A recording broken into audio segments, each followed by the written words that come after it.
ನಮಸ್ಕಾರ.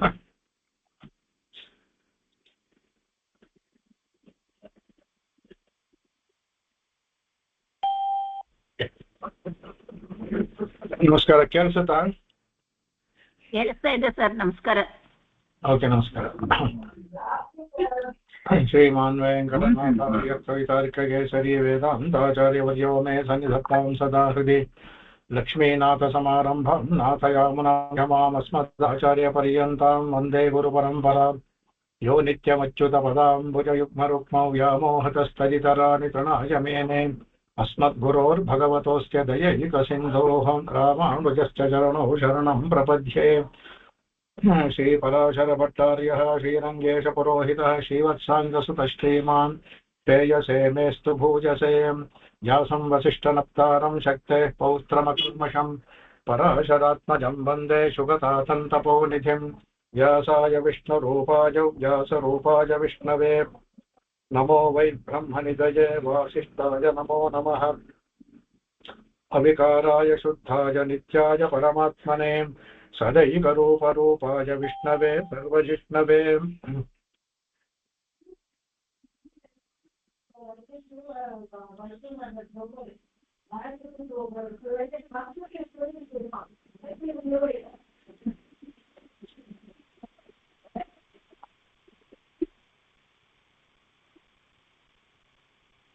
ಈಶ್ವರೋ ವಿಕ್ರಮಿ ಧನ್ವಿ ಅದಾಯ್ತು. ಅದು ಮಹತ್ವ ಭಾಷೆವರೆಗಾಯ್ತು. ಇವರು ಶುಭಸುದ್ದಿ ಇವರು ಏನ್ ಹೇಳ್ತಾರೆ ನೋಡೋಣ. ಅದರಲ್ಲಿ ಅವರು ತುಂಬಾ ಏನು ವ್ಯತ್ಯಾಸ ಇಲ್ಲ, ಬಟ್ ಕೆಲವು ಕಡೆ ಮಾತ್ರ ಇದಾಗಿರ್ತಾರೆ ಅದರಲ್ಲಿ. ಅದಕ್ಕೆ ಅವರು ಹೇಳ್ತಾರೆ, ನಿರಸ್ತ ಅತಿಶಯಂ ಯಸ್ಯ ತಸ್ಯ ತೋಷ್ಯಾಮಿ ಕಿಂ ಪುನಃ ಅಂದ್ಬಿಟ್ಟು ಅದೊಂದು ಶ್ಲೋಕ ಅಂತ ಹೇಳ್ತಾರೆ. ಈಷ್ಟೈತೀಶ್ವರ ಸ್ವಾಭಾವಿಕ ಐಶ್ವರ್ಯತ್ವಾತ್. ಎಲ್ಲರನ್ನೂ ಆಳುವ ಶಕ್ತಿ ಇರೋದ್ರಿಂದ ಅವನಿಗೆ ಅದು ಸ್ವಾಭಾವಿಕ, ಅವನಿಗೆ ಜ್ಞಾನ ಗುಣ ಐಶ್ವರ್ಯ ಶಕ್ತಿ ಇವೆಲ್ಲ ಅವನ ಸ್ವಾಭಾವಿಕವಾದ ಗುಣಗಳು. ಸ್ವಾಭಾವಿಕವಾದ ಗುಣಗಳಿಂದ ಎಲ್ಲರನ್ನೂ ಆಳ್ತಾನೆ ಅವನು. ಅದನ್ನ ಹೇಳ್ತಾರೆ ಕಡೆಗೆ ಅವರು. ಆಮೇಲೆ ವಿಷ್ಣು ಪುರಾಣದಲ್ಲಿ ಬರ್ತಾರೆ, ನಿರಸ್ತ ಅತಿಶಯಂ ಯಸ್ಯ ತಸ್ಯ ತೋಷಾಮಿ ಕಿಂ ಪುನಃ ಅಂತ. ಇದು ಸ್ವಾಭಾವಿಕಂ ಪರಂ ಅಂತ ಮುಂದೆ ಬರುತ್ತೆ ಹಿಂದಿನ ಇದರಲ್ಲಿ. ಅವನಿಗೆ ಈ ಎಲ್ಲವನ್ನೂ ಸಹ ಸ್ವಾಭಾವಿಕವಾದ ಜ್ಞಾನ ಬಲ ಶಕ್ತಿ ಐಶ್ವರ್ಯ ತೇಜಸ್ಸು ಎಲ್ಲವೂ ಸಹ ಭಗವಂತನ ಸ್ವಾಭಾವಿಕವಾಗಿದೆ. ಹಾಗಾಗಿ ಅವನು ಎಲ್ಲರಿಗೂ ಯಾವಾಗಲೂ ಯಾರು ಇದಾಗಿರ್ತಾರೋ ಅವ್ರ ತರ ಈಶ್ವರ ಆಗೋದು. ಯಾರು ಒಡೆಯರಾಗಬೇಕಾದ್ರೆ ಯಾರು ಹೆಚ್ಚು ಶಕ್ತಿವಂತನಾಗಿರ್ತಾನೋ ಅವನೇ ಈಶ್ವರನ, ಅವನೇ ಎಲ್ಲರಿಗೂ ಒಡೆಯನಾಗ್ತಾನೆ. ಅದೇ ತರ ಭಗವಂತ ಅತ್ಯಂತ ಶಕ್ತಿವಂತನಾದ್ರಿಂದ ಎಲ್ಲರಿಗೂ ಈಶ್ವರ ಅಂತ ಹೇಳ್ತಾರೆ. ಆಮೇಲೆ ವಿಕ್ರಮ ನಿರತಿಶಯದ ಶೌರ್ಯ ತದ ಅಸ್ತೀತಿ ವಿಕ್ರಮಿ. ಹೇಳ್ದಂಗೆ ಯಾರಿಗೆ ನಿರತಿಶಯವಾದ ಶೌರ್ಯ ಇದೆಯೋ ಅದರಿಂದ ಅವನು ವಿಕ್ರಮಿ. ಆಮೇಲೆ ಕ್ರಮ ಪಾದ ವಿಕ್ಷೇಪ ವಿಶಿಷ್ಟ ಕ್ರಮೋ ವಿಕ್ರಮ ಅನ್ಬಿಟ್ಟು ಅಂತ. ಅವನು ಕ್ರಮ ಅಂತ ಈಶ್ವರ ವಿಕ್ರಮಿ ಅಂದ್ರೆ ಯಾರಿಗೆ ಪಾದ ವಿಕ್ಷೇಪ, ಕ್ರಮ ಪಾದ ವಿಕ್ಷೇಪ ಅಂತ ಅದು ಕ್ರಮ ಪಾದ ವಿಕ್ಷೇಪ ಅಂತ ಅದು ಧಾತು, ಅದರಿಂದ ಬಂದದ್ದು ಕ್ರಮ. ಆ ತರ ಅವನಿಗೆ ವಿಶೇಷವಾದ ಅವನಿಗೆ ಇದರೋದ್ರಿಂದ ಅವನಿಗೆ ವಿಕ್ರಮಿ ಅಂತ ಅವನಿಗೆ ನಿತ್ಯ ಅದರಿಂದ ಹೇಳ್ತಾರೆ ಕಡೆಗೆ. ಅವನು ಪಾದ ವಿಕ್ಷೇಪ ವಿಶಿಷ್ಟ ಕ್ರಮೋ ವಿಕ್ರಮ, ವಿಶಿಷ್ಟವಾದ ನಡಿಗೆ ಭಗವಂತಂದು, ಅದರಿಂದ ಅವನಿಗೆ ಅದು ಆತರ ಕ್ರಮವುಳ್ಳವನು ವಿಕ್ರಮ. ಆತರ ನಡೆಯೋದ್ರಿಂದ ಅವನು ವಿಕ್ರಮಿ ಅಂತ ಹೇಳ್ತಾರೆ ಅದಕ್ಕೆ. ಆಮೇಲೆ ಧನು ಅಸ್ಯ ಎಸ್ತೀತಿ ಧನ್ವಿ. ಯಾರಿಗೆ ಧನುಸ್ಸಿದೆಯೋ ಅವ್ರಿಗೆ ಅವನು ಧನ್ವಿ ಅಂತ ಹೇಳ್ತಾರೆ.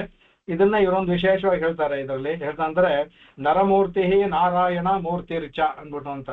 ಯಾಕೆಂದ್ರೆ ಧನ್ವಿ ಅನ್ನೋದು ಅರ್ಜುನನ್ಗೂ ಆಗುತ್ತೆ. ಅವರು ನರನಾರಾಯಣರು, ಅರ್ಜುನ ನರ, ಭಗವಂತ ನಾರಾಯಣ. ಅರ್ಜುನ ಗಾಂಡೀವರಿಂದ ಅವನು ಧನ್ವಿ, ಅದರಿಂದ ಹೇಳ್ತಾರೆ ಅದಕ್ಕೆ ನರಮೂರ್ತಿ ನಾರಾಯಣ ಮೂರ್ತಿ. ಅರ್ಜುನ ಮತ್ತು ಭಗವಂತ ಇಬ್ಬರಿಗೆ ಇರೋದ್ರಿಂದ ಅವನು ಅವರಿಬ್ಬರಿಗೂ ಧನ್ವಿ ಅಂತ ಹೇಳೋದು. ಭಗವಂತನಿಗೆ ಹೊಂದರು ಸಹದು ಅವನು ಧನು ಇಟ್ಕೊಂಡ್ರೆ ಅವನಿಗೂ ಧನ್ವಿ ಅಂತ ಹೊಂದುತ್ತೆ ಅಂದ್ಬಿಟ್ಟು ಅವನು ಅದರಲ್ಲಿ ಮೌಸಲ ಪರ್ವದಲ್ಲಿ ಬರುವಂತ ಹೇಳ್ತಾರೆ. ಯೋಹಂ ತಮರ್ಜುನಂ ವಿದ್ಧಿ ಯೋ ಅರ್ಜುನ ಸೋಹಮೇವತು. ನನ್ನನ್ನ ಅರ್ಜುನ ಅಂತ ತಿಳ್ಕೊ, ಅರ್ಜುನ ನನ್ನ ಅಂತ ತಿಳ್ಕೊ ಅಂತ ಅದರಲ್ಲಿ ಬರುತ್ತೆ ಅದು. ಹಾಗಾಗಿ ಧನ್ವಿ ಅನ್ನೋದು ಅವರಿಬ್ಬರಿಗೂ ಹೊಂದುತ್ತೆ ಅಂದ್ಬಿಟ್ಟು ಅದನ್ನ ಹೇಳ್ತಾರೆ ಕಡೆಗೆ. ಆಮೇಲೆ ಸರ್ವಾರ್ಥ ಧಾರಣಾವತಿ ಸ್ವಾಭಾವಿಕಿ ಮೇಧಾಹ ಅಸ್ಯ ಇಸ್ತೀತಿ ಮೇಧಾವಿ. ಅಂದ್ರೆ ಅತ್ಯಂತ ಅತ್ಯಂತ ಸರ್ವ ಹೇಳ್ತಾರೆ ಅದಕ್ಕೆ ಸರ್ವಾರ್ಥ ಎಲ್ಲವನ್ನೂ ಧಾರಣೆ ಮಾಡುವ ಶಕ್ತಿ ಉಳ್ಳವನು, ಧಾರಣವತಿ. ಅದು ಎಲ್ಲವನ್ನೂ ಎಲ್ಲ ಜ್ಞಾನವೇ ಅವನಿಂದ ಬಂದಿದ್ದ ಅಂದ್ರೆ ಅವನು ಸತ್ಯಂ ಜ್ಞಾನಂ ಅನಂತಂ ಬ್ರಹ್ಮ ಅಂತ ಜ್ಞಾನವೇ ಅವನಿಂದ ಬಂದಿದ್ದರಿಂದ ಅದು ಸ್ವಾಭಾವಿಕವಾದ ಗುಣ ಅವನಿಗೆ, ಸತ್ಯಂ ಜ್ಞಾನಂ ಅನಂತಂ ಬರೋದು. ಅದರಿಂದ ಅವನಿಗೆ ಆ ಮೇಧೆ ಅನ್ನೋದಿಲ್ಲ, ಆ ಮೇಧ ಅಸ್ಯ ಯಾರಿಗಿದೆಯೋ ಅವನು ಮೇಧಾವಿ, ಭಗವಂತನಿಗೆ ಅದಿರೋದ್ರಿಂದ ಅವನು ಮೇಧಾವಿ ಅಂತ ಹೇಳ್ತಾರೆ ಕಡೆಗೆ. ಆಮೇಲೆ ಇನ್ನೊಂದು ಹೇಳ್ತಾರೆ ಕಡೆಗೆ ವಿಕ್ರಮ ಅನ್ನೋದಕ್ಕೆ ಇನ್ನೊಂದು ಹೇಳ್ತಾರೆ ಅದಕ್ಕೆ ವಿನಾ ಗರುಡೆಯನ ಕ್ರಮ ಇತಿ ವಿಕ್ರಮ ಅಂತ. ವಿ ಅಂದ್ರೆ ಬೇರೆಯವ್ರು ಹೇಳ್ತಂತೆ ಗರುಡನ ಮೇಲೆ ಪ್ರಯಾಣ ಮಾಡೋದ್ರಿಂದ ಅವನು ವಿಕ್ರಮ ಅಂತಾನು ಹೇಳ್ತಾರೆ ಕಡೆ ಇದಕ್ಕೆ. ಆಮೇಲೆ ಕ್ರಾಮಯತಿ ಪ್ರೇರಯತಿ ಜನಾನ್ ಇತಿ ಕ್ರಮ. ಅವನು ಎಲ್ರನ್ನೂ ತಾನಷ್ಟು ಅವನ ತನಗೆ ವಿಶೇಷವಾದ ನಡಿಗೆ ಉಳ್ಳೋದ್ರಿಂದ ಅವನು ಕ್ರಮ ಅಂತ ಹೇಳಿದ್ರು. ಈಗ ಏನ್ ಹೇಳ್ತಾರೆ ಅಂದ್ರೆ ಎಲ್ಲಾ ಜನಗಳಿಗೂ ಸಹ ಕ್ರಾಮಯತಿ ನಡೆಯೋ ಹಾಗೆ ಮಾಡ್ತಾನೆ, ಪ್ರೇರಯತಿ ಪ್ರೇರಣೆಯನ್ನು ಕೊಡ್ತಾನೆ. ಆಮೇಲೆ ಯಾರನ್ನ ಜನಾನ್ ಎಲ್ಲಾ ಜನಗಳಿಗೂ ಪ್ರೇರಣೆಯನ್ನು ಕೊಡ್ತಾನೆ, ನಡೆಯೋ ಹಾಗೆ ಮಾಡ್ತಾನೆ. ಅದರಿಂದಲೂ ಸಹ ಅವನು ಕ್ರಮ ಅಂತ ಹೇಳ್ತಾರೆ ಕಡೆಗೆ. ನಾಸ್ಯ ಉತ್ತಮೇ ಯಸ್ಮಾನ್ ತಸ್ಯ ಅನುತ್ತಮ. ಯಾರಿಗೆ ಅವನಿಗಿಂತ ಮೇಲೆ ಉತ್ತಮರು ಇಲ್ವೋ ಅದರಿಂದ ಅವನು ಅನುತ್ತಮ, ಅವನಲ್ಲಿ ನಿಂತು ಹೋಗ್ಬಿಡುತ್ತೆ, ಅದರಿಂದ ಅನುತ್ತಮ ಅಂತ ಹೇಳ್ತಾರೆ ಹೇಳಿಕೆ. ಆಮೇಲೆ ನತತ್ ಸಮಾಭ್ಯೋ ಅಧಿಕ ಅಂತ ಗೀತೆಯಲ್ಲಿ ಹೇಳ್ತಾರೆ. ಅವನಿಗೆ ಸಮನೂ ಯಾರು ಇಲ್ಲ, ಅಧಿಕರು ಯಾವುದು ಅಂತ ಭಗವಂತ ಗೀತೆಯಲ್ಲಿ ಹೇಳಿದ್ರಿಂದ ಅದರಿಂದ ಅನುತ್ತಮ ಅಂತ ಹೇಳ್ತಾರೆ ಕಡೆಗೆ. ಆಮೇಲೆ ಶತ್ರುಗರ್ ದರ್ಶಯಿತು ಅಶಕ್ಯ ದುರಾದರ್ಶ. ಶತ್ರುಗಳಿಂದ ಭಗವಂತನನ್ನ ಸೋಲಿಸೋದಕ್ಕೋ ಇಲ್ಲ ಅವನಿಗೆ ಒಂದು ತೊಂದರೆಯನ್ನು ಮಾಡೋದಕ್ಕೋ ಅವನ ಇದು ಮಾಡೋದಕ್ಕೂ ಸಾಧ್ಯವಿಲ್ಲ, ಅದರಿಂದ ದುರಾದರ್ಶ ಅನ್ಬಿಟ್ಟು ಹೇಳ್ತಾರೆ. ಸರ್ವೇಷಾಂ ವಿಷಯಪತಃ ಸ್ವಭಕ್ತಾನಾಂ ಕೃತಂ ಜಾನಾತೀತಿ ಕೃತಜ್ಞ ಅಂದ್ರೆ ಅವನು ಇಲ್ಲಿ ಸ್ವಭಕ್ತಾನಾಂ ಅಂತಾರೆ ಎಲ್ಲಾ ಜೀವಿಗಳಿಗೂ ಮಾಡ್ತಾನೆ. ಅದ್ರಲ್ಲಿ ವಿಶೇಷವಾಗಿ ತನ್ನ ಭಕ್ತರು ಏನ್ ಮಾಡ್ತಾರೋ ಕೃತಂ ಜಾನ, ಅವ್ರು ಏನ್ ಮಾಡ್ತಾರೆ ಅಂದ್ರೆ ಎಲ್ಲವನ್ನೂ ತಿಳ್ಕೊಂಡಿದ್ದಾನೆ, ಅವರಿಗೆ ಪ್ರೇರಣೆ ಕೊಟ್ಟು ಕೆಲಸವನ್ನು ಮಾಡಿಸ್ತಾನೆ, ಅದರಿಂದ ಕೃತಜ್ಞ ಅಂತ ಹೇಳ್ತಾರೆ.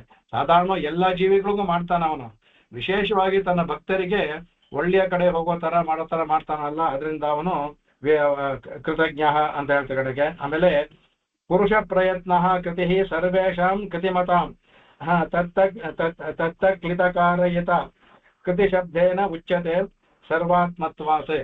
ಭಗವಂತ ಕಥೆ ಅಂದ್ರೆ ಕೃತಿ ಅನ್ನೋದು ಅಂದ್ರೆ ಒಬ್ಬ ಪ್ರಯತ್ನ, ಒಬ್ಬ ಮಾಡುವ ಕೆಲಸ, ನಾವು ಮಾಡುವ ಕೆಲಸಕ್ಕೆ ಪ್ರಯತ್ನ ಮಾಡ್ತೀವಲ್ಲ ಅದಕ್ಕೆ ಕೃತಿ ಅಂತ ಹೆಸರು. ಆ ಕೃತಿಯನ್ನ ಏನ್ ಮಾಡ್ತಾನೆ ಕೃತಿಮತ, ಅವನು ಅಂತರ್ಯಾಮಿಯಾಗಿ ಕೂತ್ಕೊಂಡು ನಮ್ಗೆ ಆ ಕೆಲಸವನ್ನು ಮಾಡೋಕ್ಕೆ ಹಿಂದೆ ಕ್ರಮ ಅನ್ನುವಾಗ ಹೇಳ್ದಲ್ಲ ಆ ತರ ಅವನಿದ್ದು ಆ ಕೆಲಸವನ್ನ ಮಾಡಿಸ್ತಾನೆ, ಅದರಿಂದ ಅವನಿಗೆ ಕೃತಿ ಶಬ್ದೇನ ಉಚ್ಯತೆ, ಭಗವಂತನಿಗೆ ಕೃತಿ ಶಬ್ದದಿಂದ ಅವನಿಗೂ ಹೇಳಲ್ಪಡುತ್ತೆ. ಆಮೇಲೆ ಹೇಳ್ತಾರೆ ಕೆರೆಗೆ ಆಮೇಲೆ ಆತ್ಮ ಜೀವಾತ್ಮ ಸ್ವಾಂಶಭೂತಃ ಸ್ವರೂಪೇಣ ಭಿನ್ನೋಪಿ. ಆಮೇಲೆ ಅಂಶಿ ನಿರಪೇಕ್ಷ ಸ್ಥಿತಿ ಪ್ರವೃತ್ತಾದಿ ಅಭಾವಾತ್ ಭಿನ್ನತೆಯ ವಿದ್ಯತೆ ಯಸ್ಯ ಸ ಆತ್ಮವಾನ್ ಅಂದ್ಬಿಟ್ಟು ಆತ್ಮ ಸ್ವಯಂ ಪರಮಾತ್ಮ ಸರ್ವಕಾರಣ ಸರ್ವಾತ್ಮ ಅಹಮಸ್ಮೀತಿ ವಿದ್ಯತೆ ಯಸ್ಯ ಸಹ ಆತ್ಮವಾನ್. ಇಲ್ಲಿ ಎರಡು ತರ ಹೇಳ್ತಾರೆ ಇದರಲ್ಲಿ. ಮೊದಲು ಆತ್ಮ ಅಂದ್ರೆ ಜೀವಾತ್ಮ ಅಂತ ತೆಗಿತಾರೆ, ಕಡೆಗೆ ಆ ಜೀವಾತ್ಮ ಅಂತ ಅವನಿಗೆ ಇವನಿಗಿಂತ ಭಗವಂತನ ಸ್ವರೂಪಗಿಂತ ನಾವು ಭಿನ್ನವಾಗಿದ್ದೀವಿ. ಸ್ವಾಂಶಭೂತಃ ಅವನ ತನ್ನ ಜೀವಾತ್ಮ ತನ್ನ ಅಂಶಯುತ, ಅವನು ತನ್ನ ರೂಪದಿಂದ ಭಗವಂತನ ಎಲ್ಲಾಗಿದ್ದು ಭಿನ್ನನಾಗಿದ್ದಾನೆ. ಅಂತಹ ಭಿನ್ನನಾಗಿದ್ದಾನಲ್ಲ ಅವನ್ನ ಎಲ್ಲರನ್ನೂ ಸಹ ಭಗವಂತ ಇದು ಅಂತರ್ವ್ಯಾಪ್ತಿ ಬಹಿರ್ವ್ಯಾಪ್ತಿ ಹೇಳ್ತಾರೆ. ಈ ತರ ಎಲ್ಲಾ ಜೀವರುಗಳನ್ನು ತನ್ನ ಆತ್ಮವಾಗಿ ಹೊಂದಿದಾನಲ್ಲ, ಅದರಿಂದ ಆತ್ಮವಾನ್ ಅಂದ್ಬಿಟ್ಟು. ಇನ್ನೊಂದು ಬೇರೆಯವರು ಹೇಳಿದ್ರು, ಇದನ್ನ ಇವ್ರು ಮಾತ್ರ ಹೇಳಿದ್ರು, ಬೇರೆಯವ್ರು ಹೇಳಿಲ್ಲ ಇದನ್ನ. ಇನ್ನೊಂದು ಸಾಧಾರಣವಾಗಿ ಎಲ್ಲರ ಅಂತರ್ಯಾಮಿಯಾಗೂ ಹೊರಗಡೆ ಇದ್ದು ಎಲ್ಲರನ್ನು ಇದು ಮಾಡ್ತಾನಲ್ಲ, ಆತ್ಮವಾಗಿ ಇರ್ತಾನೆ, ಅದರಿಂದ ಆತ್ಮವಾನ್. ಎಲ್ಲರ ಜೀವಾತ್ಮಗಳಿಗೂ ಅಂತರ್ಯಾಮಿ ಇರೋದ್ರಿಂದ ಆತ್ಮವಾನ್.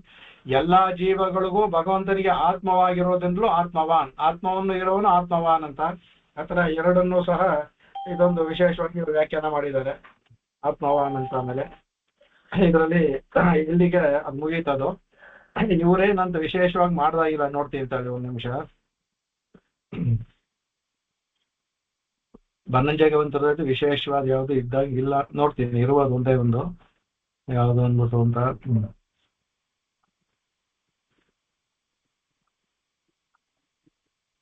ಮಧುಸೂದನ ಈಶ್ವರ ವಿಕ್ರಮಿ. ಇವರು ಕ್ರಮ ಅನ್ನೋದಕ್ಕೆ ಒಂದು ಸ್ವಲ್ಪ ಬೇರೆ ತರ ಹೇಳಿದ್ರು. ಅದಕ್ಕೆ ವಿಕ್ರಮ ಅನ್ನೋದೇ ಎಂತಂದ್ರೆ ವಿಶೇಷವಾದ ಕ್ರಮವುಳ್ಳವನು ಅಂದ್ಬಿಟ್ಟು ಅಂತ. ಅವನು ಯಾವ ಒಂದು ಕ್ರಮದ ನಿರ್ಬಂಧಕ್ಕೂ ಒಳಗಾಗಿಲ್ಲ. ಆದ್ರೂ ಸಹ ಅವನು ನಡೆಯೋದೇ ವಿಶೇಷವಾಗಿರುತ್ತಲ್ಲ, ಅವನು ನಡೆಯೋ ದಾರಿ ನಮಗೆ ಕ್ರಮವಾಗಿರುತ್ತೆ. ಅವನಿಗೆ ಯಾವ ನಿರ್ಬಂಧವೂ ಇಲ್ಲ. ಏನೋ ಒಂದ್ರಲ್ಲಿ ನಡೀತಾನಲ್ಲ ಅವನ ಕ್ರಮ ನಮಗೆ ಎಲ್ಲ ಕ್ರಮವಾಗಿರುತ್ತೆ ಅಂತ ವಿಕ್ರಮ ಹೇಳ್ತಾರೆ. ಈ ಕ್ರಮ ಅನ್ನೋದಕ್ಕೆ ಇವರು ಹೇಳ್ತಾರೆ, ಭಗವಂತ ಏನ್ ಮಾಡಿದ್ರು ಸಹ ಒಂದು ಕ್ರಮಬದ್ಧವಾಗಿ ಮಾಡ್ತಾನೆ. ಈ ಮನೆಯಲ್ಲಿ ಯಾವ್ದಾರು ಕೆಲಸ ಮಾಡ್ತಾರೆ ಅಚ್ಚುಕಟ್ಟಾಗಿ ಒಂದು ಕ್ರಮಬದ್ಧವಾಗಿ ಮಾಡ್ತೀವಲ್ಲ, ಆ ತರ ಇವನ್ ಯಾಕೆಂದ್ರೆ ಯಾವಾಗ್ಲೂ ಬಂದ ಅಂದ್ರೆ ಒಂದು ಜೀವಾತ್ಮನ ಸೃಷ್ಟಿ ಮಾಡ್ತಾನೆ, ಇದನ್ ಮಾಡ್ತಾನೆ, ಅವಕ್ಕೆ ಧರ್ಮಭೂತ ಜ್ಞಾನವನ್ನು ಕೊಡ್ತಾನೆ. ಅವು ತಾವಾಗಿ ನೋಡಿ, ಯಾವ ಪ್ರಾಣಿ ಆಗ್ಲಿ, ಪಕ್ಷಿ ಆಗ್ಲಿ, ಕೀಟ ಆಗ್ಲಿ ತಮ್ಮನ್ನ ಅವಕ್ಕೆಲ್ಲ ತಾವು ತಿಳ್ಕೊಳ್ಳುತ್ತವೆ. ತಾವು ಬದುಕೋದಕ್ಕೆ ಏನ್ ದಾರಿ ಬೇಕೋ ಅದ್ ಮಾಡ್ಕೊಳತ್ತೆ ಅವು. ಅದನ್ನ ಕ್ರಮವಾಗಿ ಭಗವಂತ ಬರೀ ಮನುಷ್ಯರೇ ಮಾತ್ರ ಸತ್ಯಲೋಕವಾಗಿ ನೋಡಿದ್ರಾಗ್ಲಿ, ಜಲರಾಶಿಯಲ್ಲಿ ನೋಡಿದಾಗ್ಲಿ ಎಷ್ಟು ಆಶ್ಚರ್ಯಕರವಾಗುತ್ತೆ ಅಂದ್ರೆ ಒಂದೊಂದಕ್ಕೂ ಒಂದೊಂದು ತರ ಒಂದು ಭಗವಂತ ಅದೆಲ್ಲ ಒಂದು ಕ್ರಮಬದ್ಧವಾಗಿ ಮಾಡಿದ್ದಾನೆ. ಆಮೇಲೆ ಅದಲ್ಲದೆ ಲೋಕದಲ್ಲಿ ನಡೆಯುವ ವಿಷಯಗಳನ್ನು ಹೇಳ್ತಾರೆ. ಈ ಲೋಕದಲ್ಲಿ ನಡಿಬೇಕಾದ್ರೆ ಒಂದು ವರ್ಷದಲ್ಲಿ 6 ನಾವು ಇದಾಗುತ್ತೆ ಋತುಗಳು ಬರುತ್ತಲ್ಲ, ಅದಕ್ಕೆ ಆ ಋತುಗಳನ್ನ ಸೃಷ್ಟಿ ಮಾಡೋದು ಅದು ಕ್ರಮಬದ್ಧವಾಗಿ. ಅದು ವಸಂತ ಋತು ಆ ಸಮಯದಲ್ಲೇ ಚಿಗುರುತ್ತೆ ಅದು. ಆಮೇಲೆ ಗ್ರೀಷ್ಮದಲ್ಲಿ ಬಿಸಿಲು ಅವಾಗೆಲ್ಲ ಇದಾಗುತ್ತೆ. ಆಮೇಲೆ ಹೇಮಂತದಲ್ಲಿ ಎಲೆಗಳೆಲ್ಲ ಬೀಳುತ್ತೆ. ಆಯಾ ಋತು ಕ್ರಮವಾಗಿ ಸೃಷ್ಟಿ ಮಾಡಿರ್ತಾನಲ್ಲ. ವರ್ಷದಲ್ಲಿ ಮಳೆ ಬರುತ್ತೆ. ಈ ತರ ಒಂದೊಂದು ಸಹ. ಆಮೇಲೆ ಶಿಶಿರ ಋತುದಲ್ಲಿ ಚಳಿ ಇರುತ್ತೆ. ಈಗ ಕ್ರಮಬದ್ಧವಾಗಿ ಭಗವಂತ ಸೃಷ್ಟಿ ಮಾಡಿದ್ದಾನೆ. ಕಾಲದಲ್ಲೂ ಸಹ ಕ್ರಮಬದ್ಧವಾಗಿ, ಅದಕ್ಕೆ ಮುಂದೆ ಸಂವತ್ಸರ ಅಂತ ಬರ್ತಲ್ಲ, ಅದನ್ನು ಕ್ರಮಬದ್ಧವಾಗಿ ಮಾಡಿದ್ದಾನೆ. ಅದು ಅಲ್ದೇನೆ ಈಗ ಒಂದೊಂದು ಕಕ್ಷೆಗಳಲ್ಲಿ ಯಾವ್ದನ್ನ ನೀವು ತಗೊಳ್ಳಿ, ಭೂಮಿ ಆಗ್ಲಿ ಇಲ್ಲ ಇನ್ನೊಂದು ಗ್ರಹವೇ ಆಗ್ಲಿ, ಎಲ್ಲಾ ಗ್ರಹಕ್ಕೂ ಒಂದು ಕಕ್ಷ ಇರುತ್ತೆ. ಆ ಕಕ್ಷದಲ್ಲೇ ಅವು ತಿರುಗಾಡ್ತವೆ, ಕ್ರಮವಾಗಿ ಇರುತ್ತೆ. ಅದಕ್ಕೆ ಸೂರ್ಯನ ಸುತ್ತಬೇಕಾದ್ರೆ ಒಂದೊಂದಕ್ಕೆ ಒಂದೊಂದು. ಭೂಮಿ 360 ದಿನ ಆದ ಅಂದ್ರೆ ಗುರು ಹೋದಿಗೆ ತುಂಬಾ ಜಾಸ್ತಿ. ಅವನಿಗೆ ಎಷ್ಟೋ 10 ವರ್ಷ ಎಷ್ಟೋ ವರ್ಷಗಳು ಬೇಕು ಒಂದ್ಸಲ ಸುತ್ತೋದಕ್ಕೆ. ಅದಕ್ಕೆ ಒಂದೊಂದಕ್ಕೂ ಒಂದು ಕ್ರಮ ಇಟ್ಟಿದ್ದಾನೆ ಭಗವಂತ. ಎಲ್ಲ ಈ ಗ್ರಹ ಗೋಲಗಳು ಎಲ್ಲವೂ ತಮ್ಮ ಕಕ್ಷೆಯಲ್ಲಿದ್ದು ತಮ್ಮ ಕೆಲಸವನ್ನು ಮಾಡುತ್ತೆ. ಅದು ಒಂದು ಅಮಾವಾಸ್ಯೆ ಆಗ್ಲಿ ಅಲ್ಲ ಪೂರ್ಣಿಮೆ ಆಗ್ಲಿ, ಎಲ್ಲವನ್ನು ಎಷ್ಟು ಕ್ರಮವಾಗಿದೆ ನೋಡಿ. ಅಮಾವಾಸ್ಯೆ ಆದ್ರೆ ಕತ್ತಲಾಗುತ್ತೆ, ಪೂರ್ಣಿಮೆ ಅಂದ್ರೆ ಬೆಳ್ಳಿಗಿರುತ್ತೆ. ಅದು ಗ್ರಹಣಗಳೇ ಆಗ್ಲಿ ಆಯಾ ಕಾಲಕ್ಕೆ ನಡೆಯುತ್ತೆ. ಅದು ನಿಷ್ಕರವಾಗಿ ಈ ಸಮಯಕ್ಕೆ ಗ್ರಹಣವಾಗುತ್ತೆ ಅಂತ ನಾವು ಈಗ ಗಣಿತಜ್ಞರು ತೆಗೆದ ಇಡ್ತಾರೆ. ಇನ್ನು 100 ವರ್ಷಕ್ಕೆ ಮುಂದೆ ಆಗುವಂತ ಗ್ರಹಣಗಳನ್ನೆಲ್ಲ ಬರೆದಿಟ್ಬಿಟ್ಟಿದ್ದಾರೆ. ಇನ್ನು 100 ವರ್ಷಕ್ಕೆ ಯಾವ ಗ್ರಹ ಆಗುತ್ತೆ ಅಂತ ಆ ಸಮಯ ಕರೆಕ್ಟ್ ಆಗುತ್ತೆ. ಇದೆಲ್ಲವೂ ಭಗವಂತ ಕ್ರಮವಾಗಿ ಇಟ್ಟಿದ, ಅದೊಂದು ವಿಶೇಷವಾಗಿ ಹೇಳಿದ್ದಾರೆ. ಹಾಗಾಗಿ ಅವನು ಕ್ರಮಃ, ಎಲ್ಲವನ್ನು ಕ್ರಮಬದ್ಧವಾಗಿ ಅಲ್ಲೆಲ್ಲರೂ ಕ್ರಮಬದ್ಧವಾಗಿ ಮಾಡ್ತಾನೆ ಅಂತ ಹೇಳ್ಬಿಟ್ರು. ಇವರು ವಿಶೇಷವಾಗಿ ಒಂದು ವ್ಯಾಖ್ಯಾನವನ್ನು ಕೊಟ್ಟು ತೋರಿಸ್ಕೊಟ್ಟಿದ್ದಾರೆ. ಹಾಗಾಗಿ ಅದು ಕ್ರಮಃ ಅಂತ ಹೇಳ್ತಾರೆ. ಆಮೇಲೆ ಅದಕ್ಕೆ ಬಾಕಿದೆಲ್ಲ ಮೇಲೆ ಹೇಳಿದವ್ರಂಗೆ ಜಾಸ್ತಿ ಏನಿಲ್ಲ, ಅದರಿಂದ ಹೇಳೋಣ.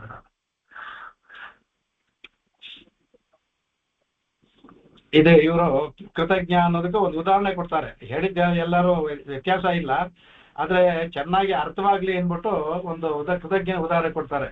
ಈಗ ನಾವು ಮೊನ್ನೆ ಸುಮ್ಮನೆ ಹೇಳಿದೆ, ಇವರು ಅದನ್ನೇ ತಗೊಂಡಿದ್ದಾರೆ. ಒಬ್ಬ ಬಡವ, ಒಬ್ಬ ಶ್ರೀಮಂತ, ಒಬ್ಬನಿಗೆ ಕೈ ಇಲ್ಲ, ಒಬ್ರು ಕಣ್ಣಿಲ್ಲ, ಒಬ್ರು ಕಾಲಿಲ್ಲ, ಒಬ್ರು ಕಿವಿ ಕೇಳಿಸಲ್ಲ.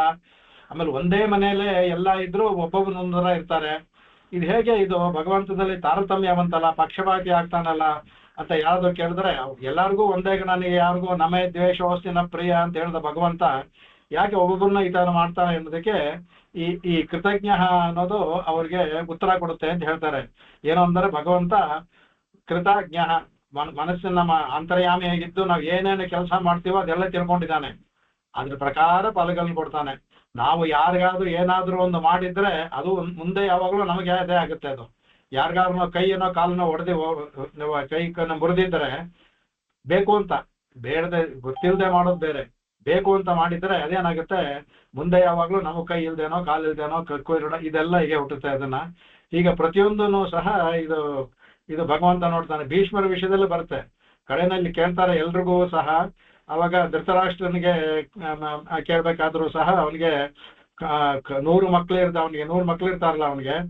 ಆಗ ಅವನಿಗೆ ಕೇಳ್ತಾರೆ, ಯಾತಕ್ಕೆ ಅವನಿಗೆ ನನಗೆ ಇಷ್ಟು 100 ಮಕ್ಳಿದ್ರು ಒಬ್ರು ಇಲ್ಲದೆ ಇದ್ರೆ ಆದ್ರಲ್ಲ ಅಂತ ಅವ್ನು ಕೇಳ್ತಾನೆ. ಅವನು ಆಗ ಕೃಷ್ಣ ಎಲ್ಲರಿಗೂ ಹೇಳ್ಕೊಂಬರ್ತಾನೆ, ನೀನು ಹಿಂದಿನ ಒಂದು ಜನ್ಮದಲ್ಲಿ ಅವಾಗ ಏನಾಯ್ತು ಅಂದ್ರೆ ಅವನಿಗೆ ಅವನಿಗೆ ಸಂಸಾರ ಸುಖ ಇರೋದಿಲ್ಲ.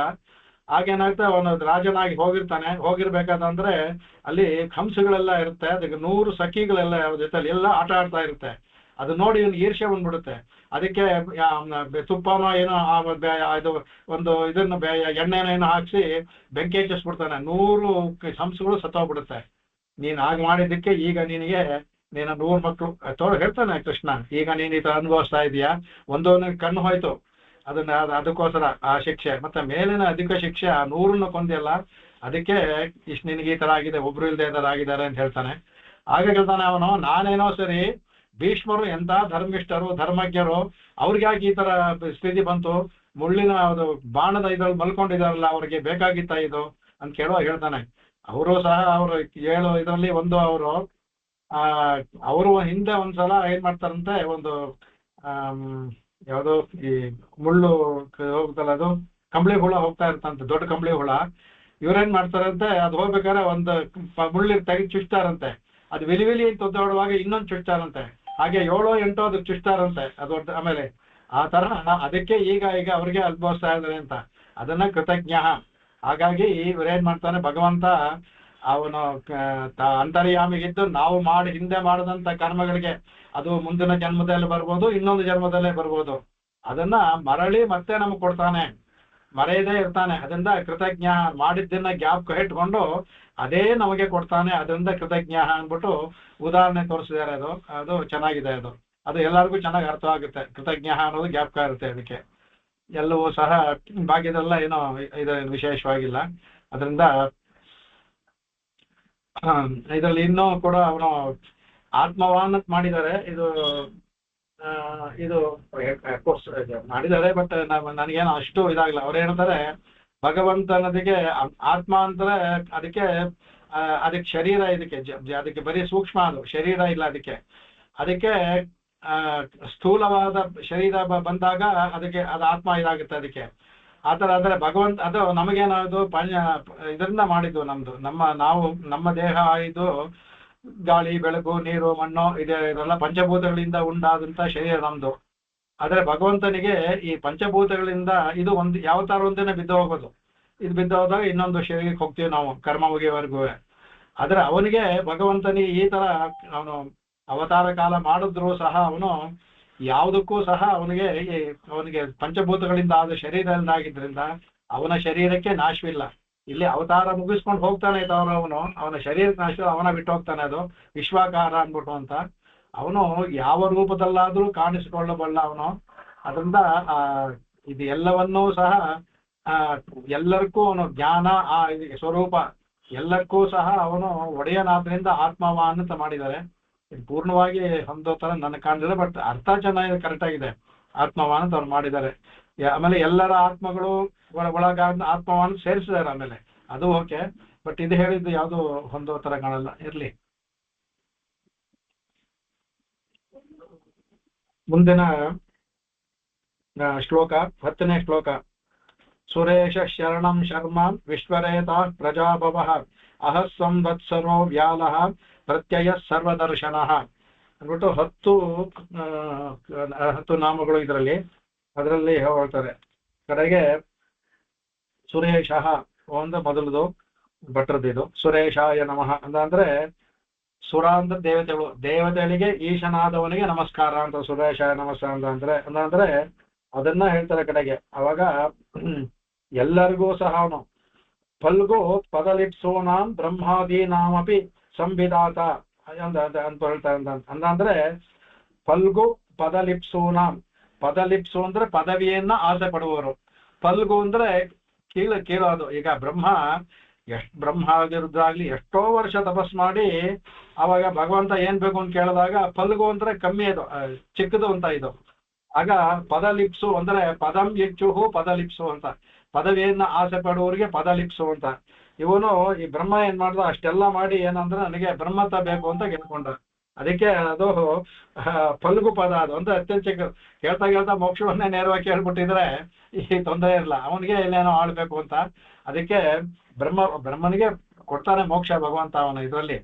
ಅದಕ್ಕೆ ಅಂಥವ್ರಿಗೆ ಸಹ ಬ್ರಹ್ಮಾದೀನಾಮಪಿ ಸಂವಿಧಾತ ಅಂದ್ರೆ ಅವನು ಎಲ್ಲರಿಗೂ ಒಡೆಯನಾದ್ರಿಂದ ಅವ್ರು ಏನೇನು ಕೇಳ್ತಾರೋ ಅದನ್ನೆಲ್ಲ ಕೊಡ್ತಾನೆ. ಇಂದ್ರ ಐಶ್ವರ್ಯ ಕೇಳ್ದ, ರಾಜ್ಯ ಕೇಳ್ದ, ಸೊ ವಾಮನನಾಗಿ ರಾಜ್ಯವನ್ನು ತಿರುಗಿ ಕೊಟ್ಟ. ಅವನ ಐಶ್ವರ್ಯ ಹಾಳಾಗುತ್ತೆ, ಆಗ ಲಕ್ಷ್ಮಿ ಮೂಲಕ ಐಶ್ವರ್ಯ ತಿರುಗಿಸ್ಕೊಡ್ತಾನೆ.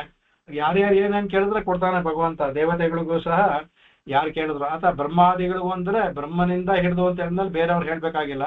ಬ್ರಹ್ಮಾದಿಗಳು ಎಲ್ಲರಿಗೂ ಸಹ ಇವನು ಅವರವರು ಅಪೇಕ್ಷಿಸುವಂತ ಪಡುವಂತ ಫಲವನ್ನು ಕೊಡೋದ್ರಿಂದ ಅವನು ಇಷ್ಟವನ್ನು ಪ್ರದಾನ ಮಾಡೋದ್ರಿಂದ ಅವನು ಸುರೇಶ ಅಂತ ಹೇಳ್ತಾರೆ ಕಡೆಗೆ.